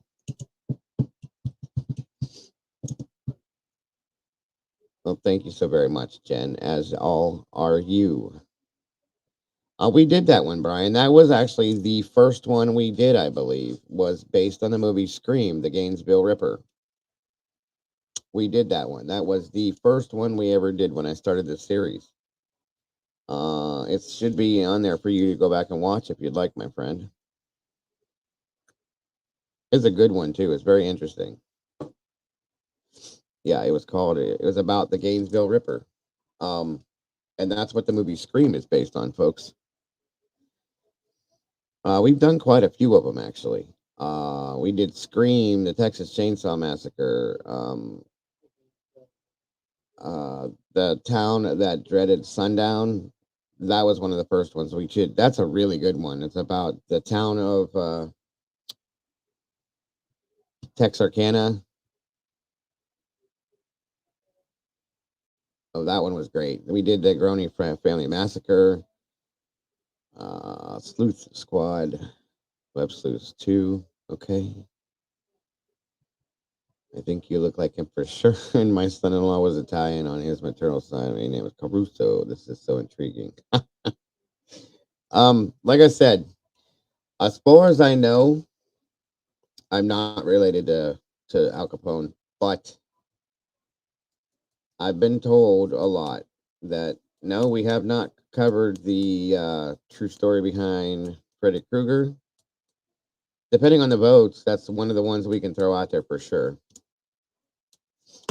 Um, well, either way, I hope you guys are enjoy these evening shows. I do very much so. It gives me a chance to break away from what we do on a daily basis with Idaho and the other stories we're going to cover down the road with Idaho, stuff like that. Um, Carrie's a great movie. Unfortunately, it's not based on a true story. Thank you. I mean, I have been told that quite a bit, Carolyn. I really have. Like I said, if you guys see me with no facial hair and with my tan that I get in the summer when I do get out in the sun, it changes. Especially here's the big thing. I'll have to find that hat and put that hat on and show you guys. That's when I have always gotten it. Always gotten that conversation piece. You didn't miss a whole lot, Rumsey. We're just voting on whether or not we're gonna go for Monday night. I'm giving you guys a choice of either doing the true story behind a movie again or going and doing another facility. So let's check this one here and see what this one says. Wow, wow, wow, wow, wow, wow, wow, wow. We did do The Exorcist. Yes, we did. 71% of you said yes to the movie, and 28% said no. So, and the other one is for the facility. No, I don't. I don't have. Well, this is a scar. Okay, so that's why that's not all filled out, and I cannot ever handle if I were to have this whole thing here. I've always kept that trimmed. Uh, I used to be a bit of a, I guess you what they call that metrosexual. I was very, very worried about my hair and my facial hair and all that stuff, and I've always kept that trimmed. I could never deal with having a unibrow; it would drive me insane. Oh, well, the actual Firefly, the truth behind the real Nightmare on Elm Street is not what you would think. It's completely different than what you would think.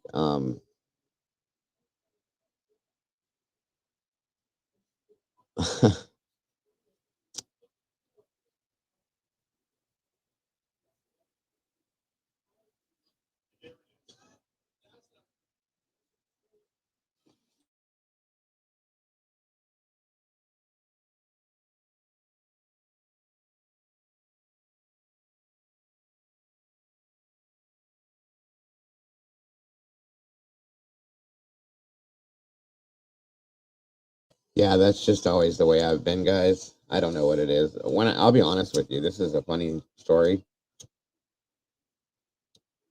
Final Destination, great movie, but definitely not based on a true story.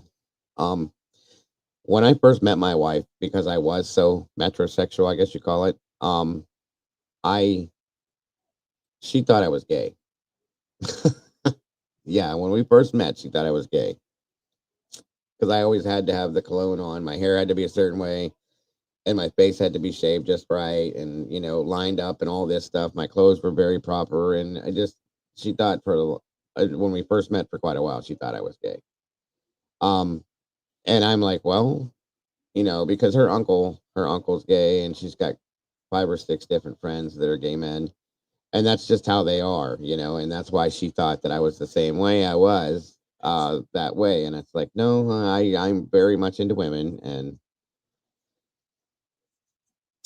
I'm very particular about myself, always have been. It's not as bad since I've gotten older, but it was super bad when I was younger, I'll be honest with you. You thought I was gay? Oh, well, definitely not, sir. Thought you were gay when I first seen you too. All right, well, see, there we go. It's all good, guys. It is. I gay men used to think I was gay. When we go out to different bars and stuff, I would get hit on a lot by men. Kind of weird, but as I've gotten older, I've gotten a little bit chunkier.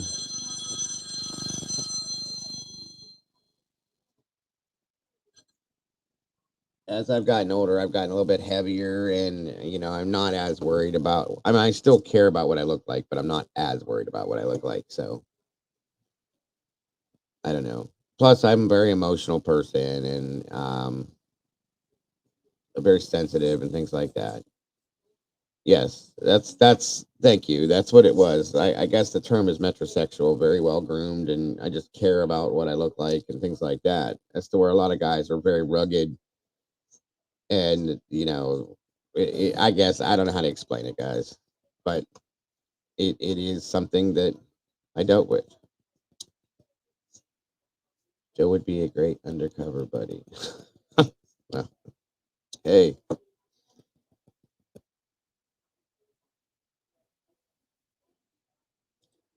I really am kidding. I took you as a grown up version of the kids that used to break dance in the empty parking lot. I did do that too. I did do that too, way back in the early 80s. I was definitely into dancing and singing. I was in dance groups, guys, singing groups. I was in a couple bands. I've I've been involved in a lot of things and experiences because I wanted to. You know what I mean? So, absolutely, Carolyn. Absolutely. I was a DJ. Yes, I was a DJ for quite a few years. Um, quite a few years. I something I enjoyed a lot. I actually know how to mix and do all the scratching with the records and stuff. I did a lot of that, guys. Music was always my first love. So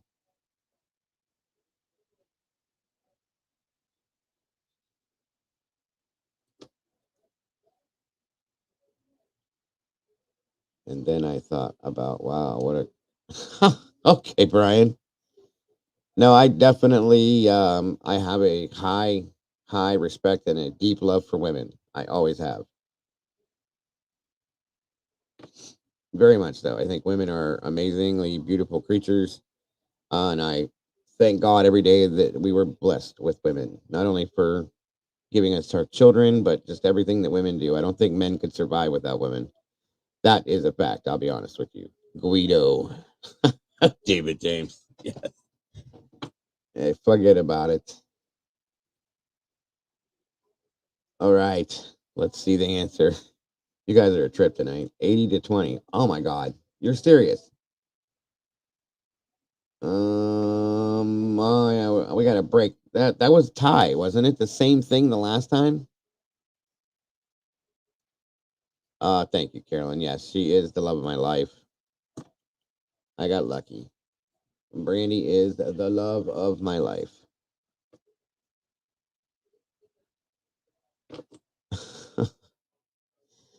You guys kill me. Now, the first creature I was married to, that's a different story. I cannot explain that. All I can say I was young and dumb, you know? That was it. You're young, you're dumb, you do what you do, you make your mistakes. Now, the second time around, I got super lucky.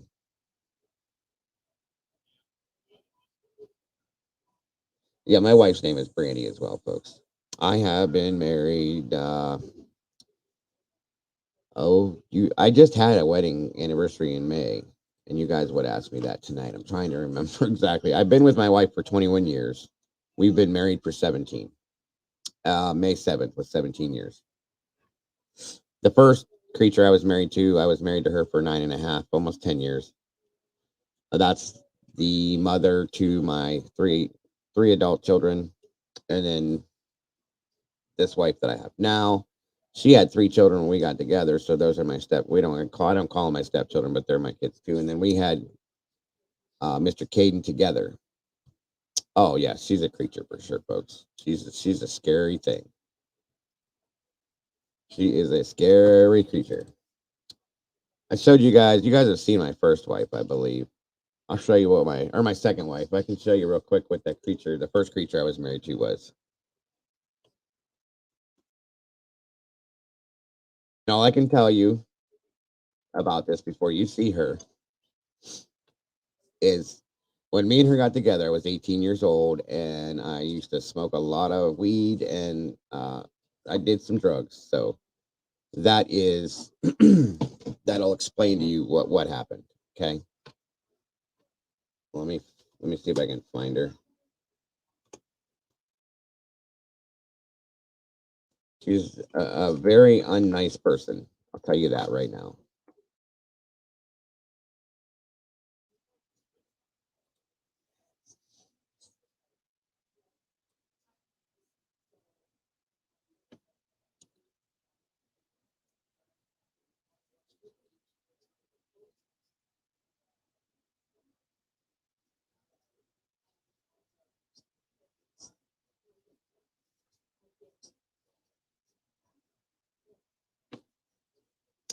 Let me see.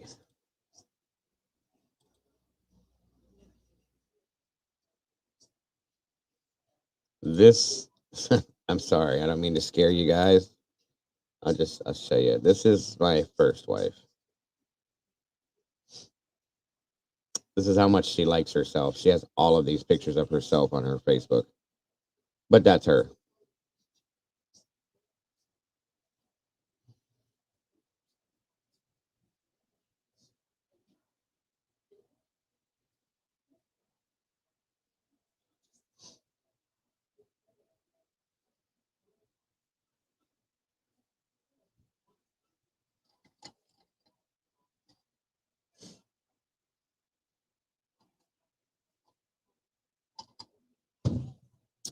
No, not even close.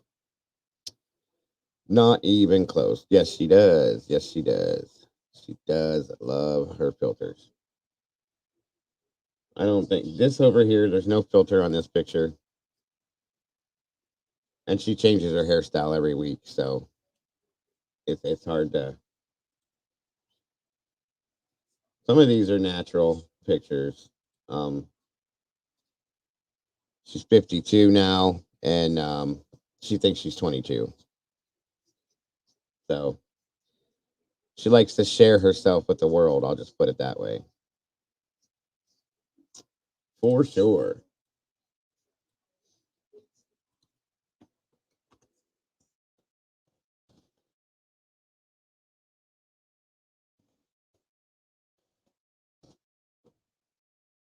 Um, she's been told that before.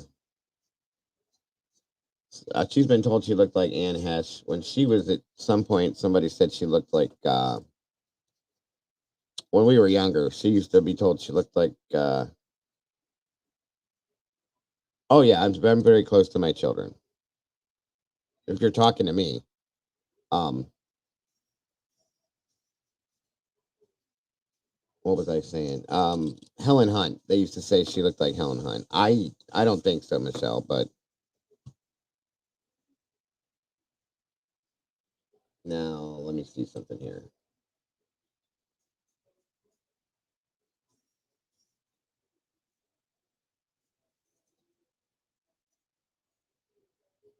Let me show you the difference.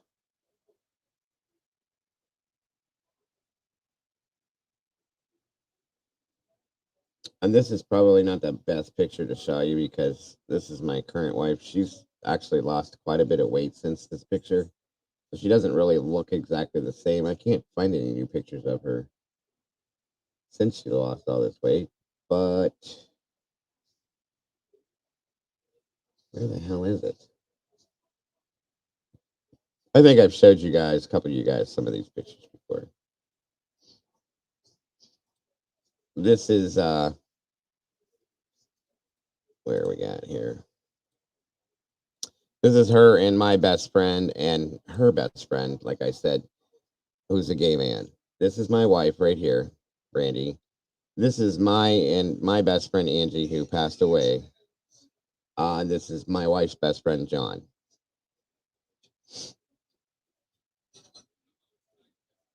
Um, she's actually like both of our best friends.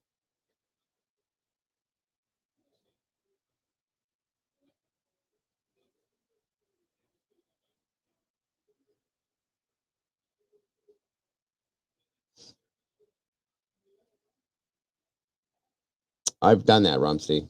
I've actually dressed up as that a few times. Yeah, this is my current wife. This is my best friend. Like I said, Angie that passed away. She's it figured that she's half exactly 50% Greek and 50% Italian. She was a Spitfire, I'll tell you that, guys, for sure. And then this is my wife's best friend, John. Well, next to her, I should say. My wife. I'm not sure, but yeah, I she does have a little bit of a British look to her, I think. I don't know. Anyway, she's the love of my life. She's absolutely amazing. She's a wonderful person. So,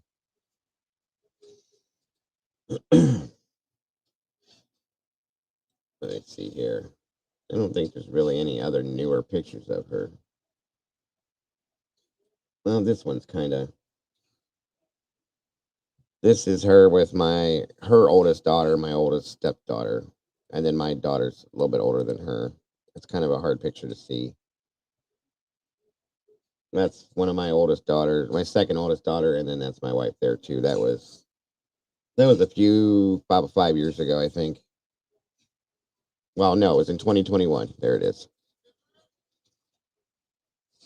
100% April. She's beautiful inside and out, not just, you know. I think her smile is absolutely amazing to me. Yeah, yeah, I figured that you'd say that, Brian. He's a good dude. He really is. He's a really good friend to the family. Um, he's like a little brother to me. He's a good guy. He's very popular with the guys. They love him to death.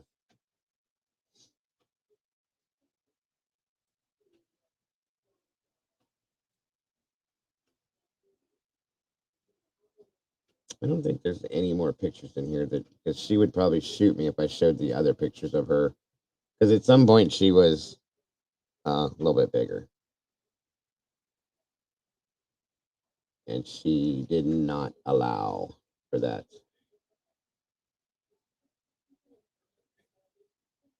This is her when she first had my oldest stepdaughter. She was 17. She was a very young mother.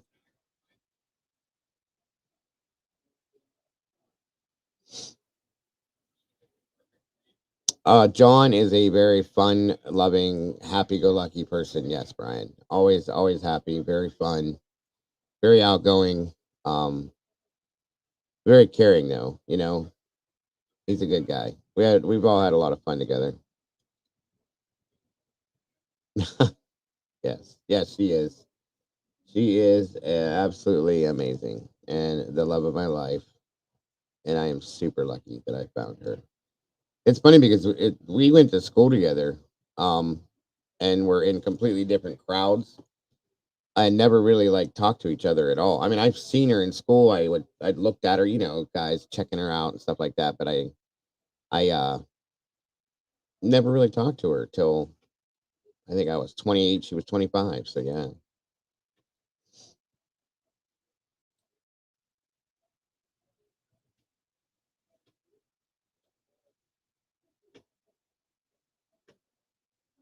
This is her. Well, she'd probably shoot me for showing this picture. This is when she was a little heavier after having our youngest child. She didn't lose that baby weight right away. But this is her uncle I was telling you about, Rodney. This is the one, her gay uncle, that he's absolutely amazing. He's hilarious. He's so fun. Um, and he is, believe it or not, this picture, let me see. Actually, no, this wasn't that. This was in 2019. I'm sorry. This is a different picture than I was thinking. But yeah, she lost the weight since this picture. This was actually at the Canfield Fair. So somebody was asking about that before. But anyway, this is her uncle that I was telling you. He is 67 years old, believe it or not. They're from Dowling, Alabama, is where her family's from. So I know this is probably weird to you guys. We got on a topic of something. I'm just sharing things with you guys because I feel close to the people in this community. So this is what I do. Thank you guys. I appreciate that. Yeah, this guy right here, her uncle, he's so much fun. Like I said, he's 67 years old, folks. To me, he doesn't look he looks young, he looks younger than I do. So he's a lot of fun.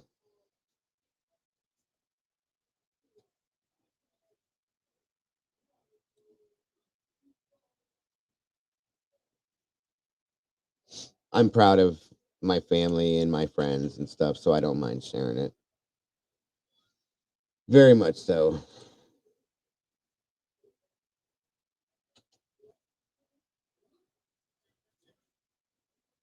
This this is a great picture. I like this is the same guy I was just showing you. And then this is my wife's uh cousin who is also a gay man. He was, I should say. He passed away 3 years ago. He had HIV. It never turned to AIDS, but he passed from HIV. That's Tommy there. This is my wife's mother in the middle, and this is her uncle, Rodney, again. So, but yeah, this is Tommy. He was a lot of fun. He was a DJ too. And he, like I said, he passed away 3 years ago from HIV, which he had, God, I think he had it for more than 30 years, 30, 35, or yeah, 35 years he had it. Because he was up there in age too. This whole family looks very young, and they're all from Alabama. So they got good roots, folks. Very good genes. Again, this was in 2019. Yeah, he died right after this. I'll be honest with you. He came to visit for the summer, and he went back to Alabama, and sadly, he passed away. Yep, 67 years old. She's 62. And Tommy was in his 50s. I think he was 52, maybe 53.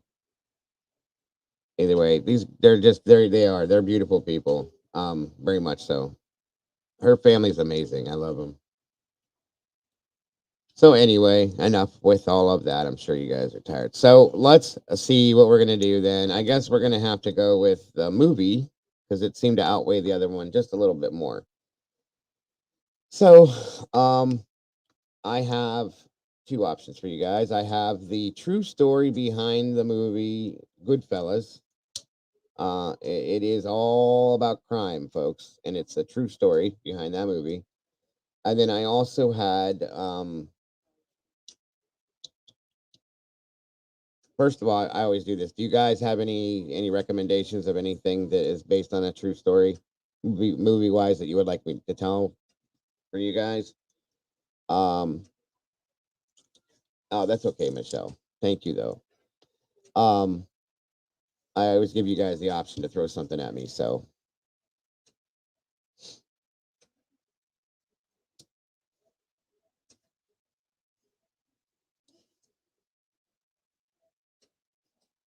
I got you, Brian. I understand. Yeah, that's one of the ones I was going to tell you. It's one of my favorite all-time stories.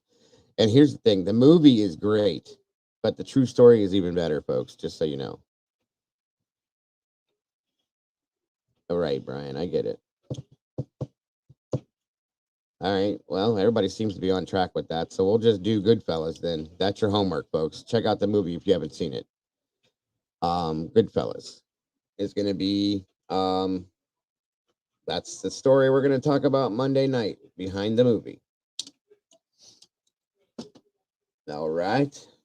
All right. All right. That is a really good story too. Absolutely. Absolutely, Brian. I was told those stories. Tommy used to tell me those stories.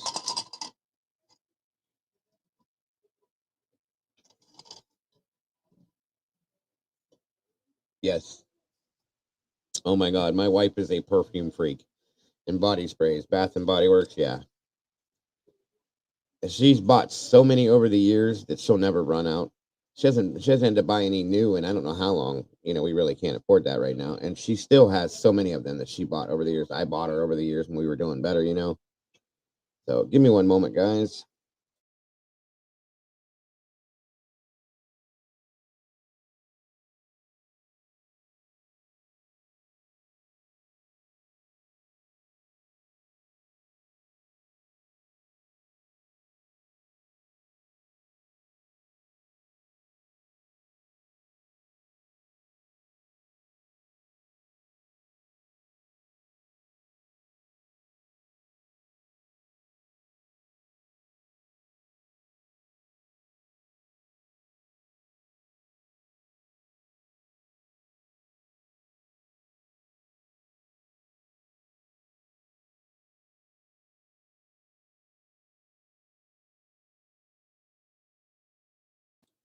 All right.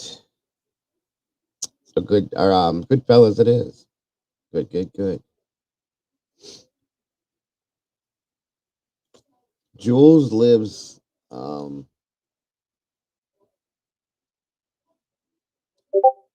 I can't even think right now where she lives. I know she's down there, but not sure exactly where. Yeah, we can get into that one too, Michelle. Oh, that'll be definitely on the list for sure. There's a lot that we have to do. Um, but I wasn't. You guys all jumped all over that one, so I figured, what the hell, we'll just do that one then. I'm a big freak and friend of cologne. I love cologne. There's Jules right there. There she is right there. Hello. Yeah, I think they were worried about where you're at, hun, because who was it that said Perrytown, Texas has got some emergency going on down, just an alert. And what part were you from, Jules? That was why. Jesus. Are you anywhere near the tornadoes, Jules?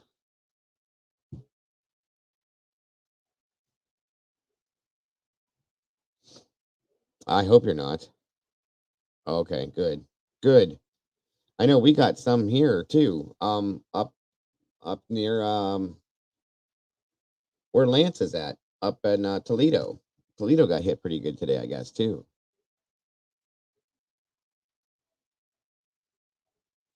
Tonight, actually. We were getting some storms. It got colder out, but nothing bad happened. Thank the Lord. Thank you. Yeah, as long as you guys are safe, that's what matters. There's tea in there.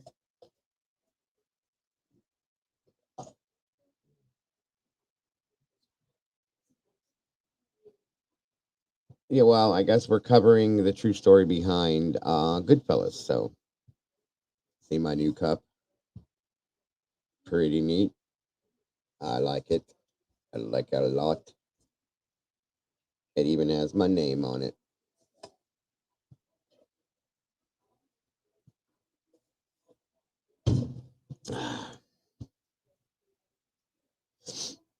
Yeah, Ohio, Texas, I think Florida, even from what I heard, that Florida had tornado warnings, which I've never heard of Florida having tornado warnings, but it is what it is. Welcome back, Walt.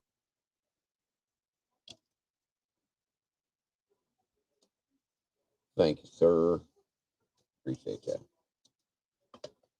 Yes, these are the cups that, if everybody's interested in these, that will be making, I think she said stainless steel versions of these, so.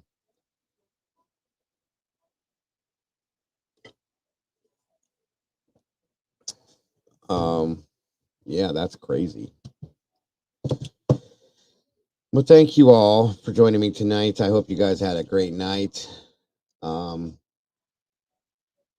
Again, Molly, if you're in here still, I need to talk to you a little bit about something, hon. Nothing serious, but I just wanted to ask you. How are you doing today, Jules? I was going to ask you, since we're done with the other thing we were doing, what's your take on the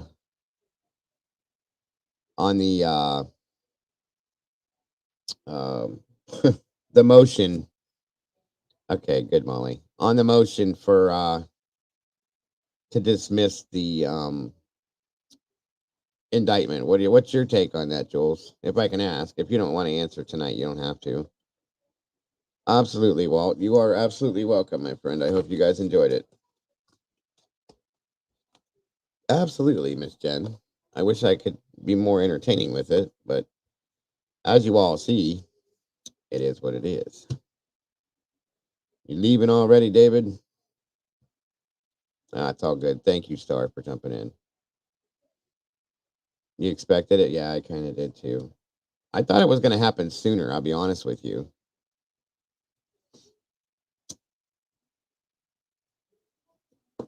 I'm going to be selling them as part of the merchandise that I'm going to be setting up. I'm going to be selling them. Don't forget, guys, I will be live tomorrow between 12 and 12:30 Eastern Standard Time. It's basically going to be a carbon copy of what today was, giving everybody the chance to jump up, speak their voice, opinions, theories, anything. Open discussion, open panel about just continued from today, because there were so many people. I didn't figure everybody got a chance to do it. So I hope to see you all there for that. I think it's a great move, personally. Not that I know of, Kimberly. Not that I know of. I have not been asked to be one, but I don't know where I'm heading after this. I might bounce around a little bit, see what's going on around, if anybody's up and moving.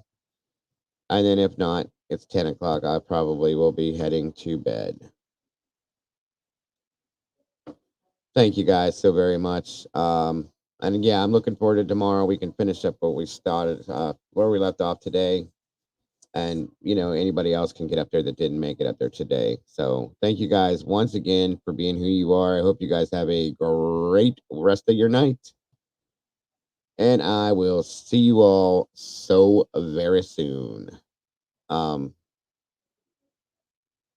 Yeah, she has kid cups too, Brandy. She said that she'll be selling kids cups, kid size cups. They're smaller than these ones. They're like half the size of this. And then they're these size. And then, like I said, whenever the t-shirts things get all set, I'll have it all set up on here the way it's supposed to be. So you guys have a wonderful night. I love you guys to death, and I will see you guys so very soon. Don't forget to love yourselves and to love each other. Have a great night, folks. Bye-bye. The movie is Goodfellas, Brandy. That's the movie we're going to be telling a true story about Monday night. Have a good one, folks. See you tomorrow. Bye-bye.